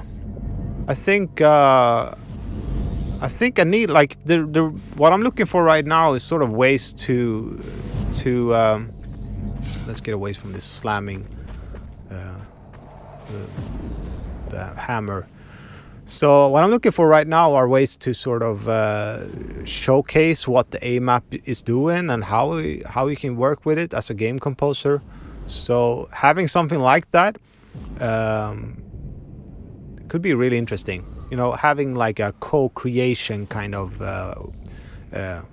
event or activity where you see how you can use it. So I can show a little bit of how it looks right now. So let's just save the game here and then go back. Let's save again. So here we have Reaper, right? And then let's check out a demo game that I'm working on, like a demo of the AMAPP.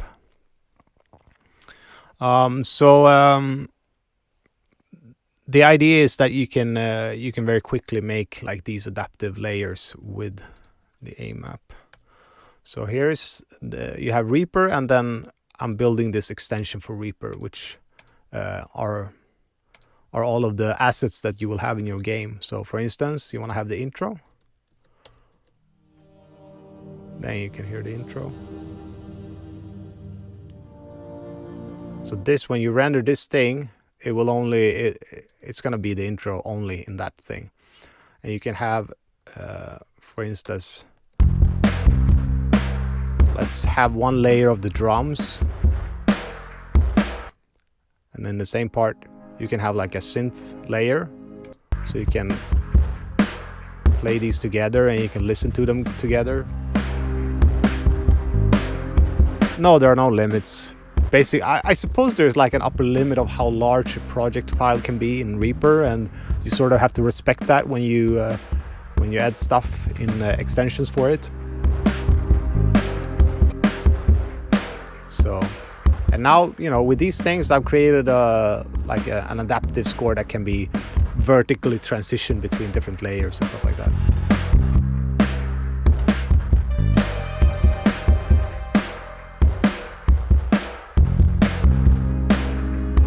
And yeah, it's very like you can very quickly create new things for this. So let's say you want to have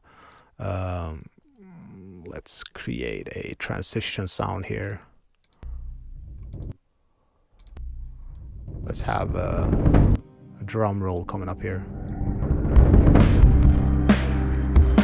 So that thing, I want that thing to be played from one bar before this transition happens. I can just say that and call it transition detail 1. And now I have a new cluster that I call here. Let's color it red so we can see it. And then we have it. It's here. And in this case, we should make that tail a bit longer so we can have it ring out.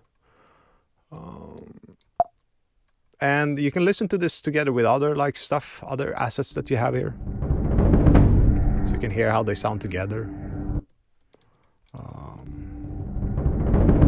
Or if you want to just listen to these and, let's say, the drums.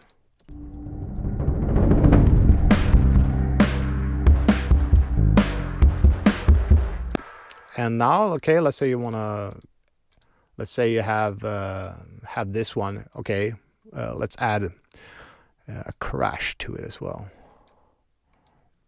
And then we'll add, okay, let's add that item to that transition. So now we have a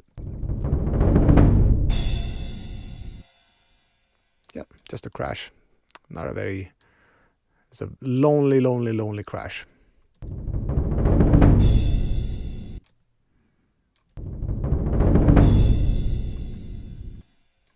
Then let's put them more on the beat here. So now when we have these, we can create a new version of that. And then let's say, okay, now we have created this one. We can render this, and we have a new rendered version of it. Bada bing, bada boom. This definitely needs to be offered to other game composers so they can then make reviews and reviews of adaptive music. We need other people to reveal their potential. I totally agree. Like, I've been working in the games industry for 10 years, and everywhere I go when working with musicians, there's a lot of people who are interested in working with games, but there's this like technical hurdle about how you make music for games, what kind of technical skills that you need to have in order to sort of be able to first of all make game music if you want to make adaptive stuff. And this is something that I feel like is very is done for that. Like it's made for that kind of workflow to be able to implement music really quickly. So for instance, I'm working on this feature right now, which is it is a implementation feature for the AMAPP in 2 middlewares. So if you have a middleware, so in middlewares you implement your music for games, right? Hey Tobias, welcome. I was just going to show off a little bit of the AMAPP. So Tobias is one of the people who have exclusive access to the AMAPP right now. And let's make a new project here. Can we call it project implementation? Yes. So this is it. We have like an empty project here right now, and in this feature then with the implementation design, I've set up like a pretty basic music system here. So the intro is connected to the intro. We have like different phases here, and these clusters then are connected to them. So when I press implement, it just looks through everything, and then it adds and creates a new like adaptive music thing.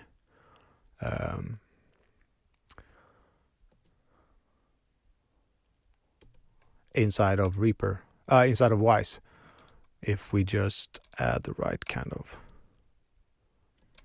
Oh yeah, I have some technical issues here as well. So with the music switch, they want me to add a generic path. Did they not?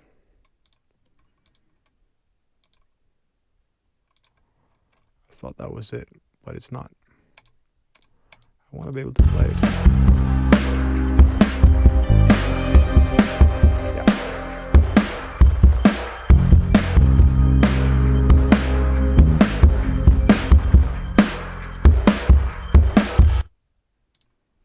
The intro is not sounding at all right now. I'm curious about that. Is it because it is here? Yeah, that's the asterisk intro. It's there. It's not here, so we should just add it to this one. And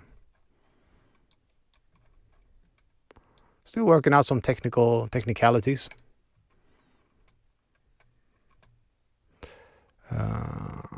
So here we are. Oh. And if we go here, should be playing the intro, but we're not. Never mind. So jumping between these phases. Now we have all of the assets that was made in the Reaper project is here, and the implementation is about to have these intro sections coming in here. So with the intro, with phase 1 here, phase 1, phase 2, phase 3, phase 4, and now I'm doing it manually, and the plan is that everything should be automated here when you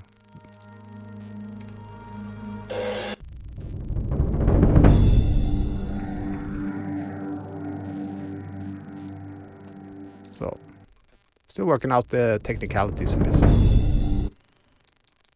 but yeah, that's about it.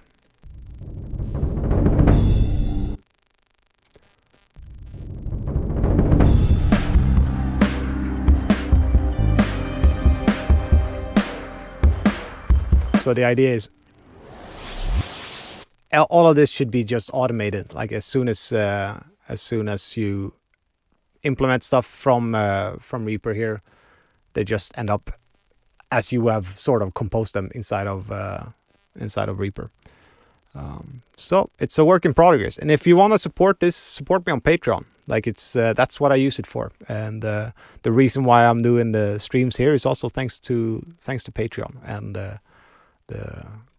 the community that I have over on the Discord, who asks me to like do these kind of activities and want to have these kind of things here.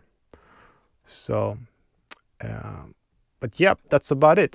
I was gonna do a little bit of I'll keep the stream going here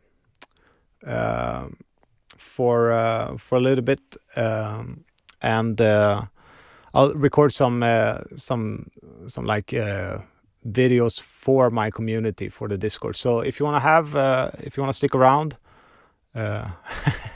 yeah, I do.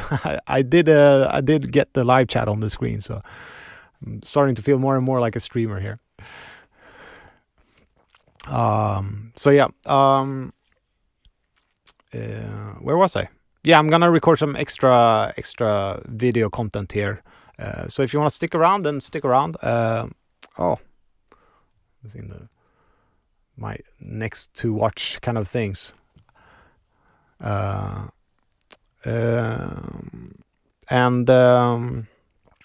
Yes, so I'll do some extra recordings now, but you don't have to stick around. I'll take some pauses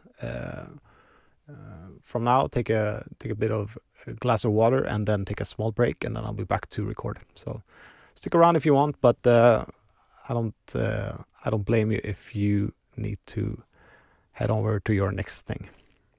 But yeah, thanks for hanging around. See you around. Bye bye.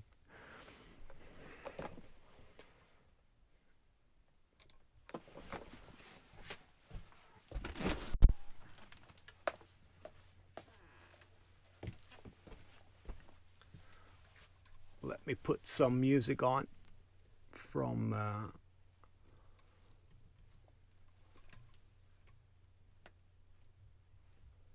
where was it? It's over here. Is it not? Oh, sorry.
All right.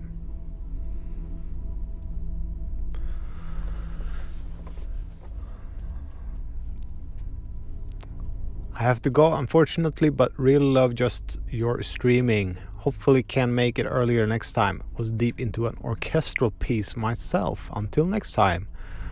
Yeah. Gotta focus on the art. That's for sure, Tobias. All right. So, I did have a screen here with a here we go. Oh, it's on the other screen. That's it. So let's go back to this one here and listen a little bit to something that I discovered while doing some research here. I mean, it's not me who discovered it, but I did some looking around. And here we have a sample from the Cuckoo Land Unhinged CD, which is an interesting piece of sample pack. And this sample pack here was heavily used by Kelly Bailey for the. Hey Gib, I'm doing a bit of research here. So these samples in this sample packs was heavily used in the Half-Life soundtrack. I'm having a great day. How are you doing? This is actually the first time that I encountered this sample pack. Hella tired. It's a pity I have to go too, but work won't do itself. That's for sure, Abyss. I hope I'll see more of your streams about the AMAPP and gaming stuff. You know where to find me. Wednesdays are probably the day that I will. It's very likely that this will be the day that I do my streams here, like late in the afternoon, like this. So I'll see you around for sure. Take care. Yep, it is. So yeah. Kelly Bailey is the game composer for Half-Life 2. Let's see, Kelly Bailey. It was E here, and there's some model that's named that as well. But Kelly is the game composer for a lot of the stuff that Valve did, especially in the early days. And he's not only a composer, he's a sound designer and has made the audio programming for a lot of stuff that you can hear inside of Half-Life as well. So let's move my position here so you can see him instead. And if you notice that he's actually very similar to one of the guys that figured as the main character here. So if you look very closely here, he's got a pretty similar face. Apparently, they used him as the model for Gordon Freeman. I did not know that. It's pretty epic. So also he's let's see, logo. Can you say that? Like he's one of the earlier. It figures as one of the earliest. Like yes, this one, the Valve logo. It's pretty cool. So that's the game composer and sound designer for this game. But what we're listening to right now is from this sample pack that apparently a lot of people in the late 90s and the early 2000s were using Cuckoo Land and packs from these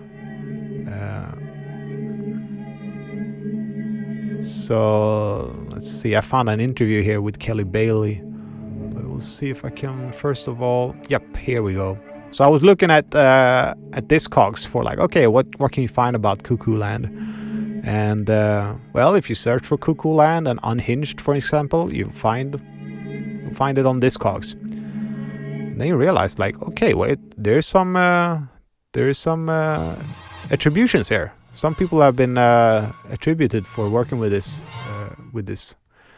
and one of them was that I found was Ian Sanderson, who seems to have been very heavily involved in the creation of these, and so it's very interesting. You know, like it's here's one person who was very influential in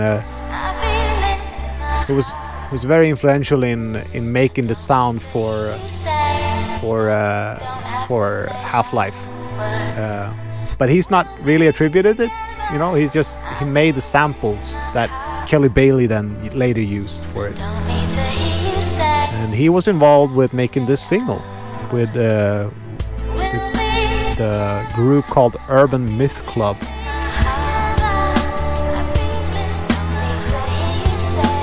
Pretty nice, very good track this. And searching, I wanted to try to find more about him, and apparently this is the Urban Myth website here, so you can find a little bit of information about where this group, how it came to be. And it's mostly because of Mark DeVoe, I think you pronounce his name, who had this idea of like making a collective with together with Stephen Barton, who's a Hollywood film composer.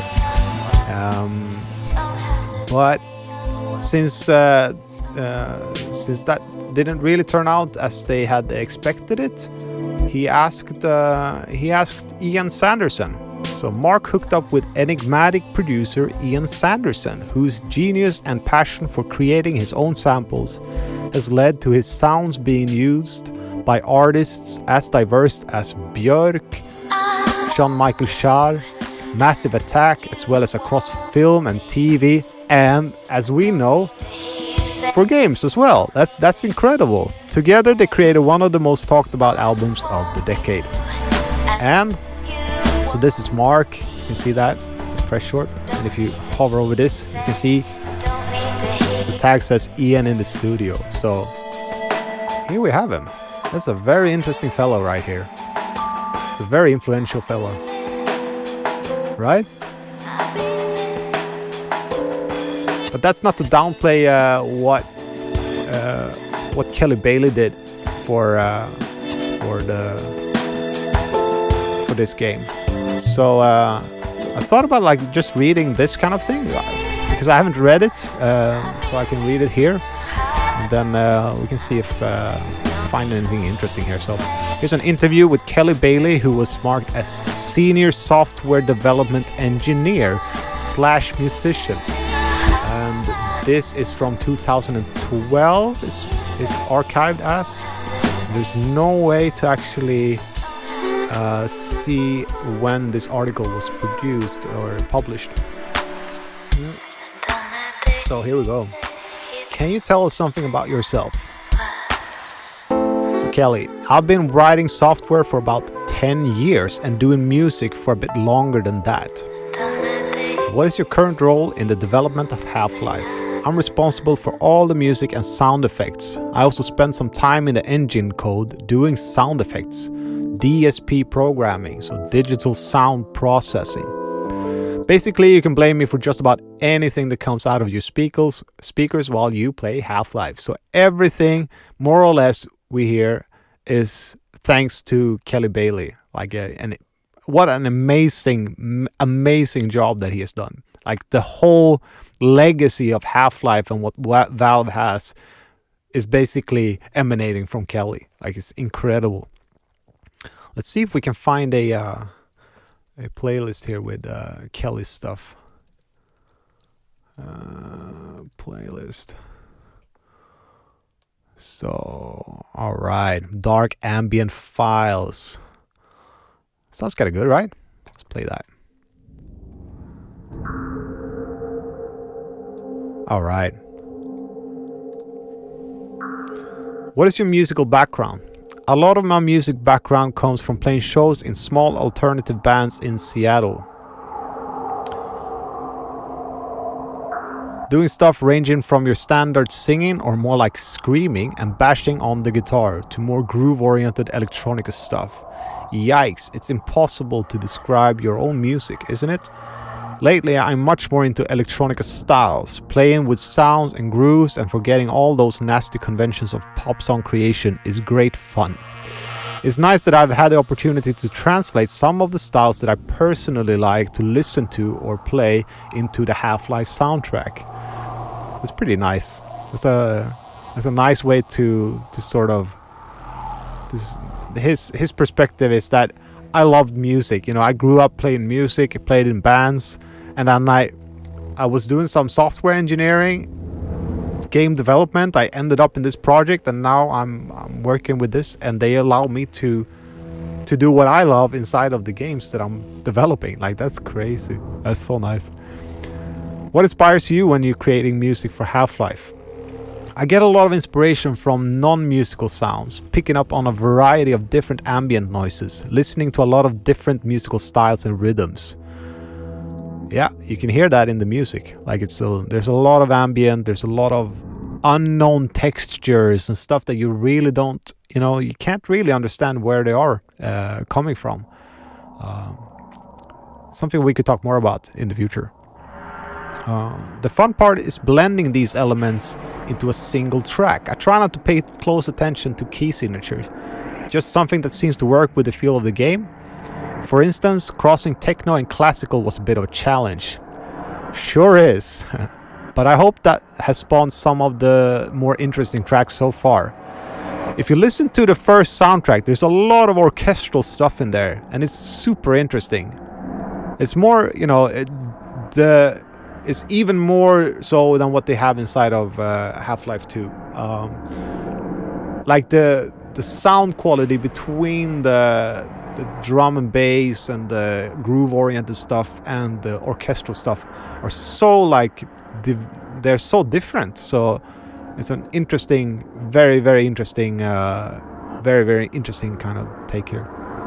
Hi, Fox. I'm reading a article here with Kelly Bailey, the composer for Half-Life 2.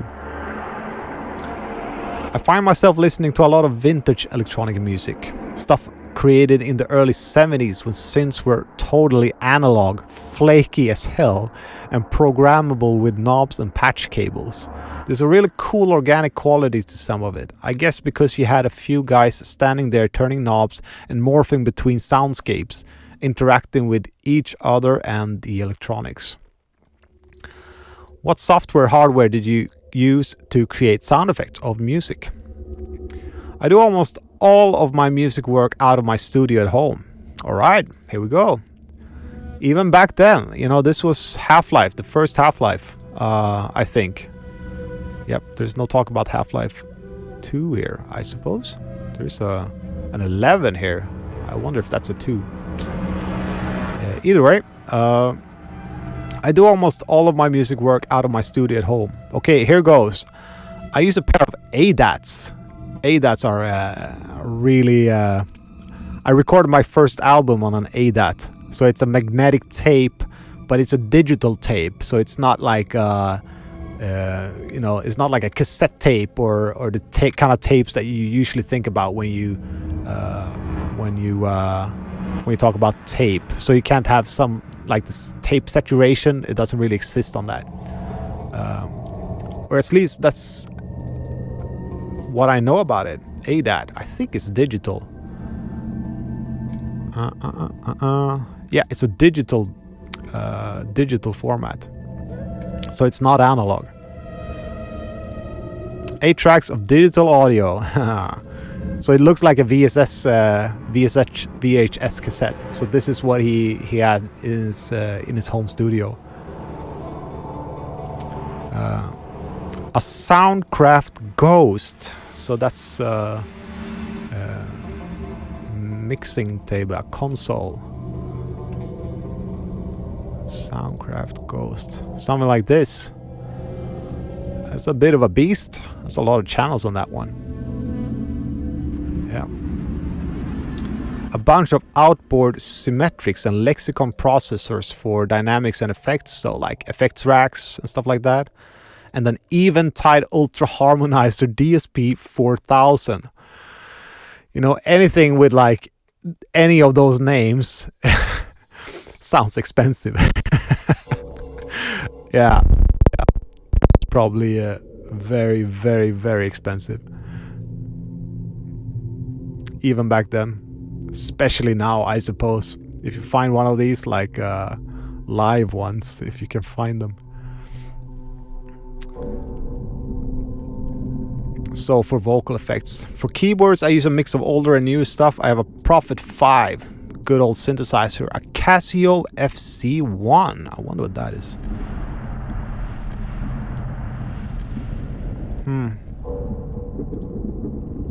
That looks nice.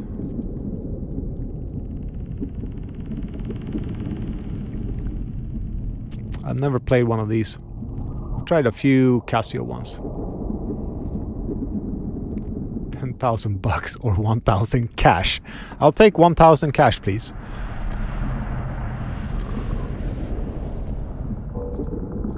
A Roland MKS 50.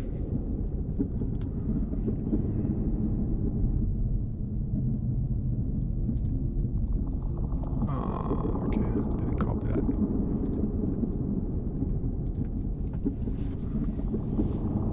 Oh, so it's it's a synthesizer in a rack format. So you hook this up with a keyboard, and then you can play the sounds that are inside of this. All right.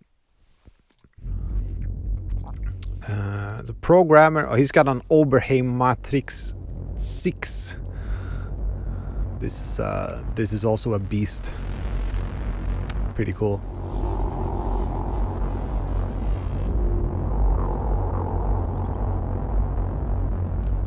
I wonder when these were being produced. It looks very, it looks like from the 80s or something.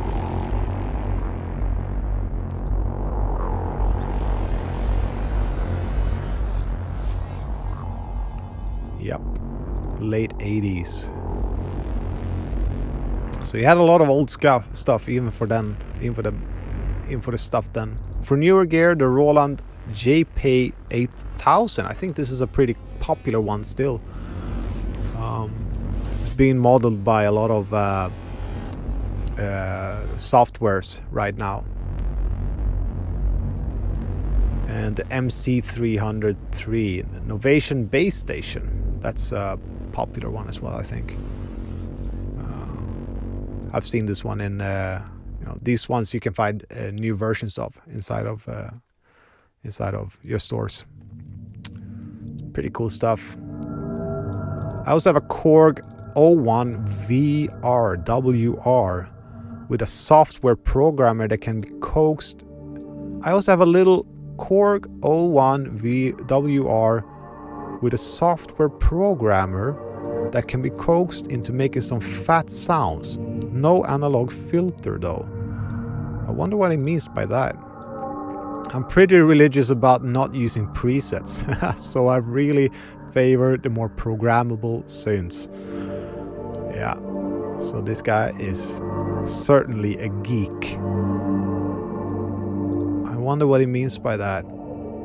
Software programmable. So perhaps you could, you can program stuff into, you can program like a computer inside of this one. Did someone hear about Chicad 3301? Because I know that and I was there. I don't know that one. Oh, it's the you were there for this? I heard about this one.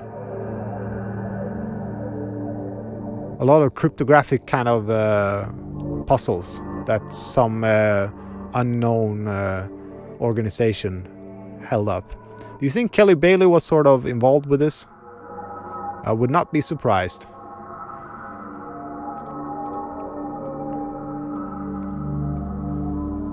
All right, so let's get back to the article. This is so fun. A lot of the recordings and arrangements happens inside of a PC. I run Logic Audio 2.5 for digital recording. So that's a very early version of Logic.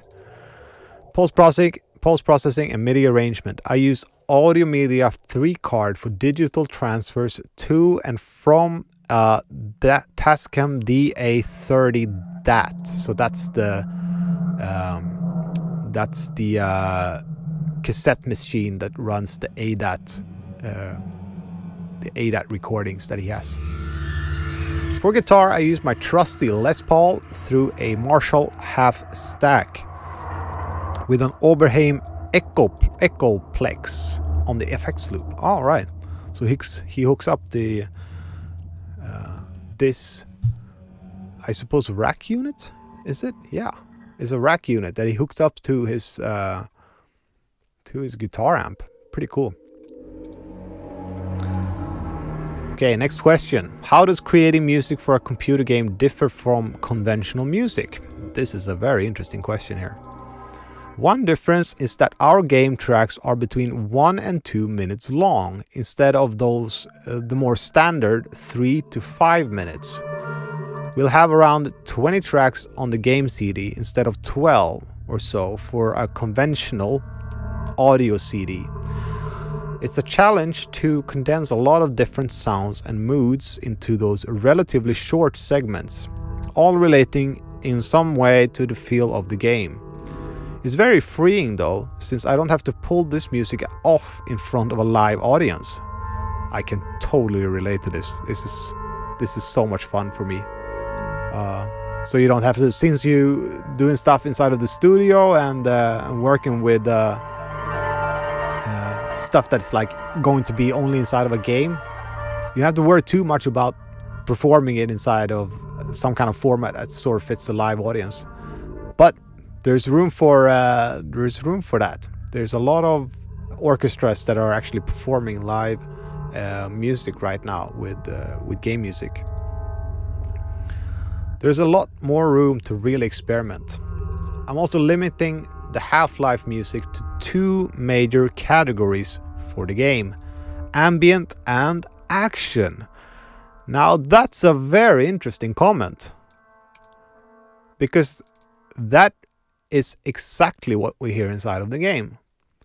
So there's like these ambient moments where you enter a volume, or you trigger a cutscene, or you trigger like an in-game event, and you have these ambient soundscapes like washing out from, you don't really understand from where, and then it's contrasted with these action sequences that triggers when there's stuff going on, and those are usually very particular. You can understand that now there's action. So let's see what else he has to say. The ambient tracks play in more exploratory or suspenseful scenarios.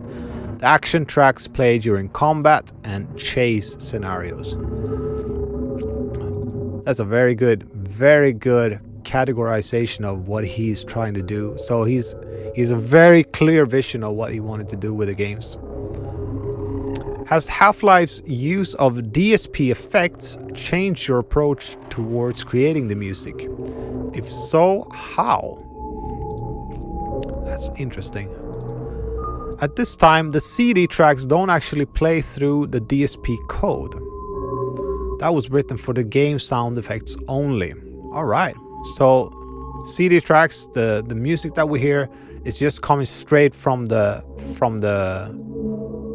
audio file. There's no like processing going on them. Many of the game's sound effects are dry, so meaning they were raw wave data, contains very little pre-processed reverb or echo.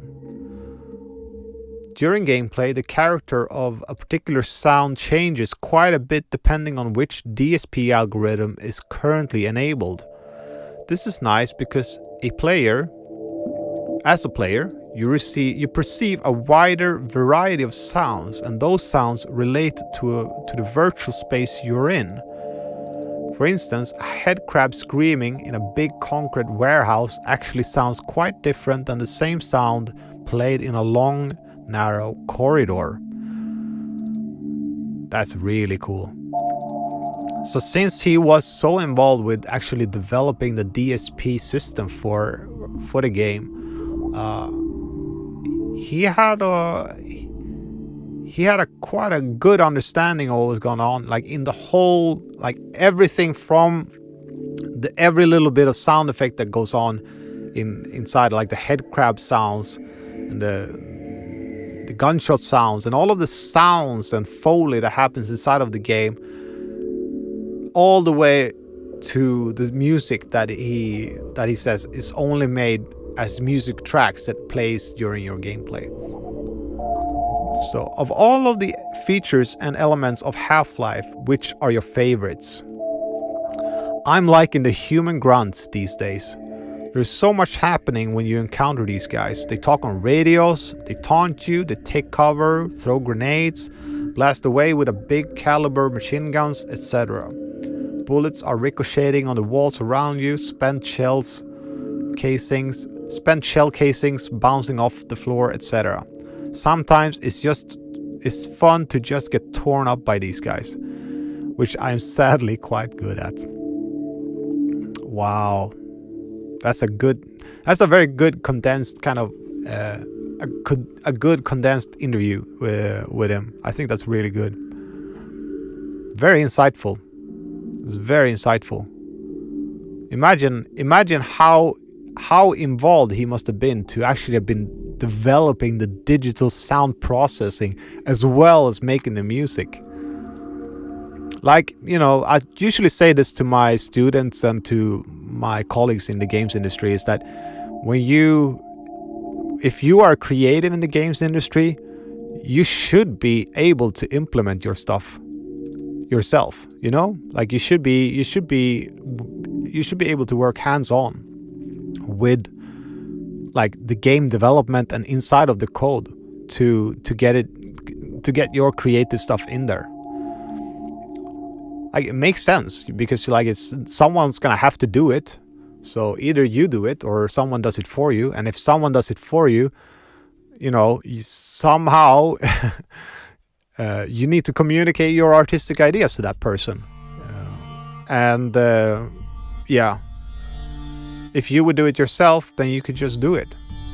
And it seems to me like Kelly he was so involved with just like the development process in general. So when he got around to making the music, it was just natural. Like, it's just like, well, I know exactly what we need to have, and these people trust me, not only because I make the music that is going to be inside of the game and that I make good music, but also because we work together. We are colleagues. We know our struggles, we know our challenges that we have inside of the team. So I think there's a lot of learnings from reading this article, actually. And I wonder what these are. Check them out. Can we get them? Yeah. There's no way. The Wayback Machine is so cool. So that's the article. I'm wondering if I should do more of these. So if you think that this is any interesting to you, then let me know. I really like to research stuff and like try to find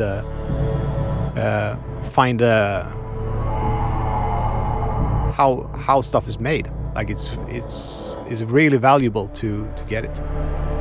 That's cool, Gib. Thanks for letting me know. So I think there's a lot of interesting stuff that could be done during these kind of streams. Abyss was talking about, taking in some game composers while playing their games. I think that would be a pretty cool idea. Because, it's just like that kind of thing when I remember back when I used to play games, like with my brothers and with my friends. We sat in the same couch, we hung out, and we played together in the same room. And I sort of missed that. It used to be so much fun because, you know, of course you want to play the game yourself, but at the same time, you wanted to like pass the controller to your friend next to you. Like, yeah, you try a little bit, see if you can handle the boss or something like that. You can, you know, try to figure out the game together, and that would be kind of fun to try to have the same experience with someone who has actually made the game, to sit down with them while you play it and then talk about, you know, how did you do this, and you know, you can find some instances inside of the game where you like, you know, you find so you find what's interesting about it. Like, it is a lot of stuff to learn. Mount, if you ever stream Blasphemous for the OST, we should do it together so we can talk about the visual imagery and folklore. Gib, you know I will call you, and we should sit down and talk about the game when we play it, because just the stuff that you mentioned about what's his name, the sharpener, the knife sharpener, and then you managed to, like, in the same week you sent me a video of the guys in the street who were actually running around sharpening their knives, and they played the same sound that they were actually using in the boss fight. Afilaor. Yes, that's it. Afilaor. Intressant, Jacob. Thanks, game lady. Thank you for coming in. Afilaor. Yes. Which is a country way to say afilador. Okay. That's nice. All right. So yeah, it's the sharpener. It's the knife sharpener, and you go down into the depths of the whole map to just meet this crazy looking dude with a crazy long sword, and before every strike he does, he like sharpens his long ass knife that he has, and then he makes that kind of the flute sound that he had in it's crazy. Yes, and the whetstone on the back. We should just play it here, just so we can immortalize it. Afilaor, Blasphemous 2.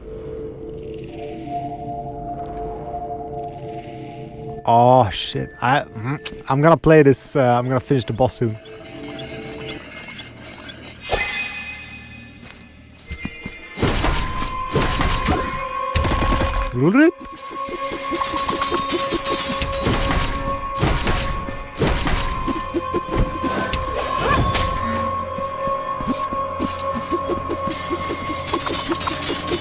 We have this ambient track in the background.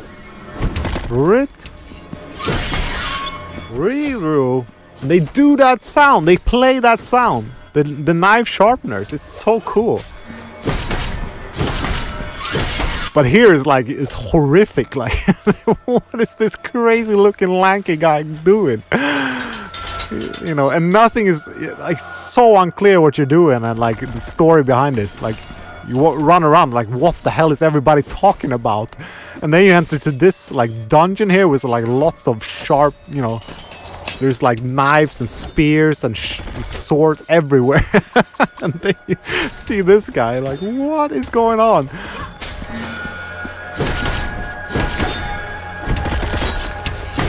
Chandelabres. You mean these things?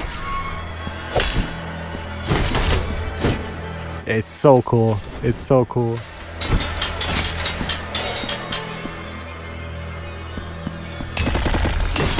Alright. But yeah, I want to play this game.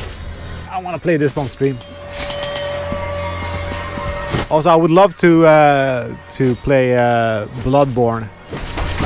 That would be really cool to play. But I'm not sure if I can do that on my MacBook yet. I'll have to try it out. Oh, the DLC is out. So So perhaps a good thing would be to play the DLC on stream, since I've already played through the game basically. Have you played it?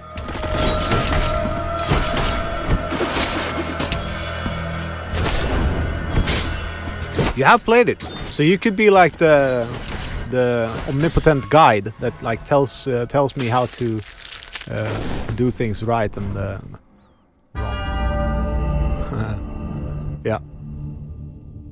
Yeah, but this is a great game. Absolutely beautiful. All right. What else?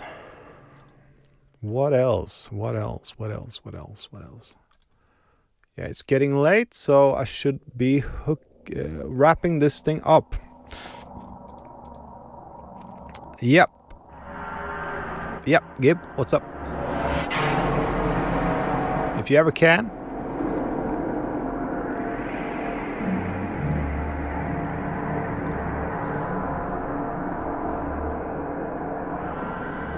Look up the sound design for Death Stranding. I would love to. It's got some real cool stuff. Like I want to focus the stream on music, but see, isn't it Jesper Kyd who makes the music for Death Stranding?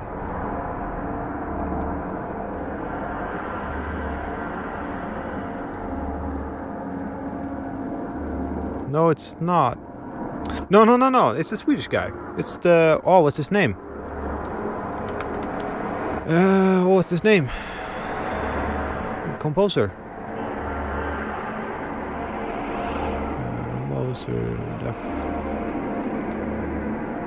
It is... Ludwig Forsell. He's over in... I think he's working from... yes. I think he's working from Japan, but perhaps it would be possible to get in touch with him somehow. Let's see if... Ludwig Forsell.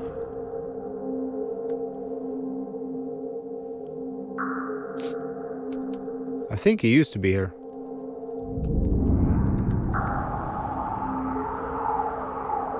I know I have him... Oh, here he is. This guy.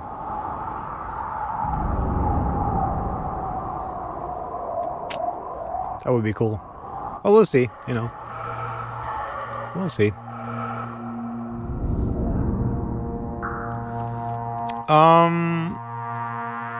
All right. So I'll just wrap up with a like a Patreon update kind of video here.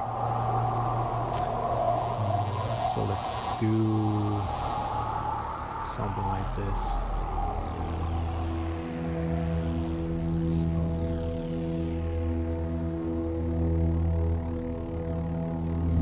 I'll do that. And then do that.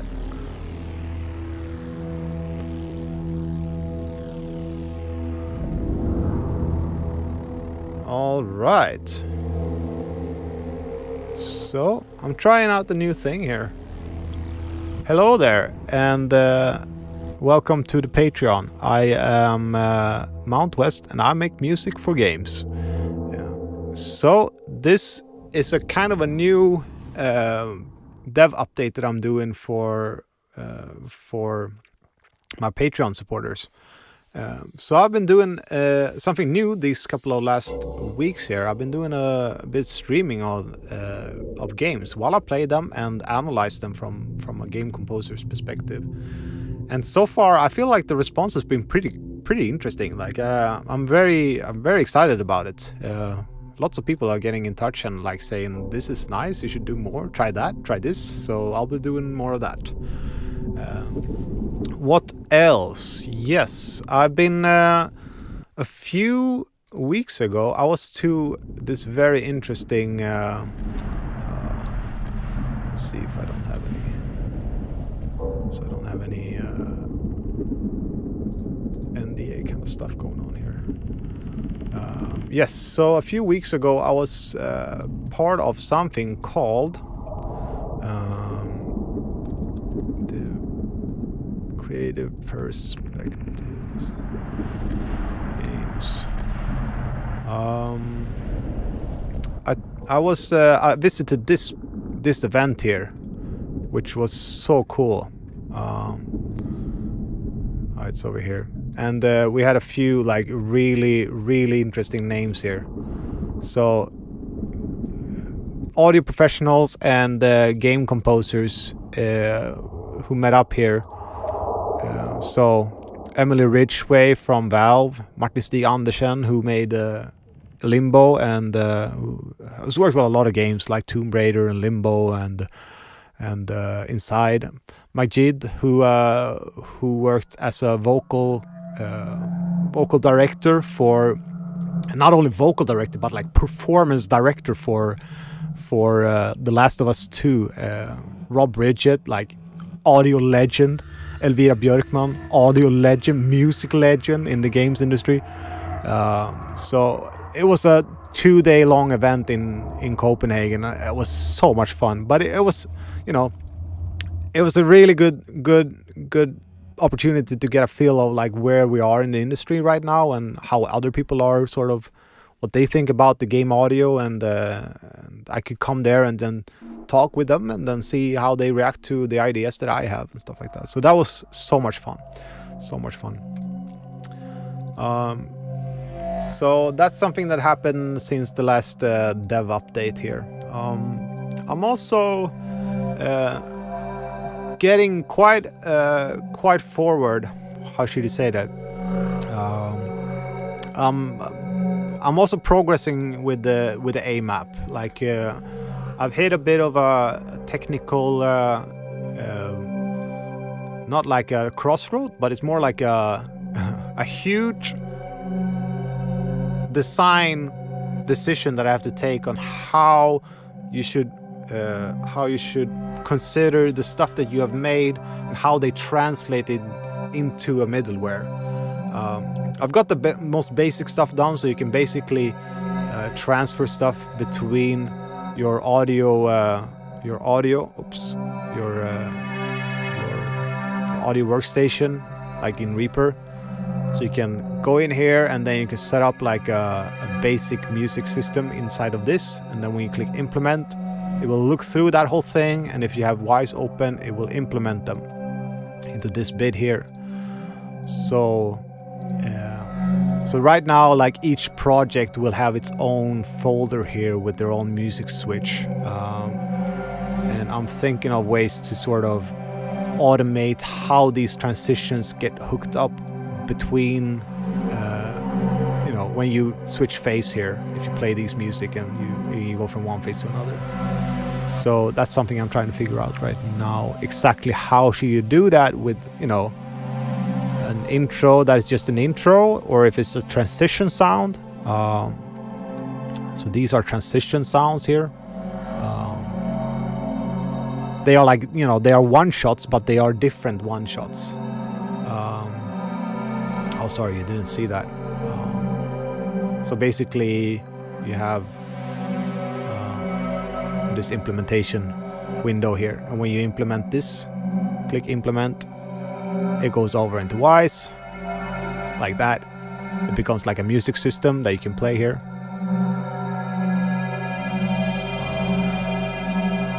It's not connected right now with the right. Oh, it is. Never mind.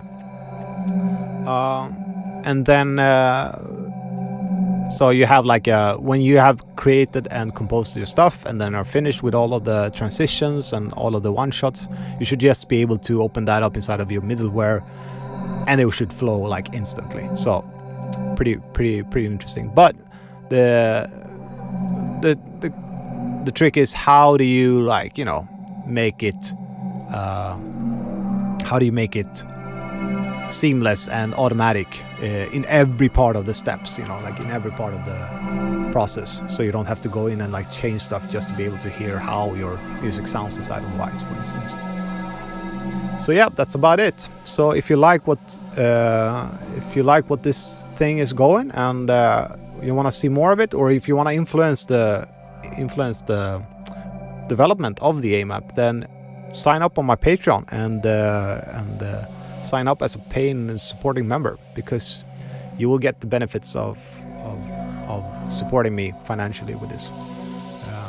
And if you're a game composer, sign up to my closed beta tier and be a game composer yourself with the AMAPP. Cool. And that's it for now. I'll talk to you later. Okay.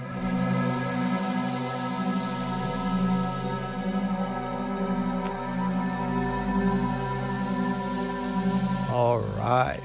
So that's it. Yeah. Okay, Gib. Have a good one. I'll see you around. Oh, also nice art. I saw the Discord stuff. Oh, Yentel, hi. Good to see you. Oh, we have a crowd. There's 5 here. Good to see you all. Good to see you. I'll see you around. Bye.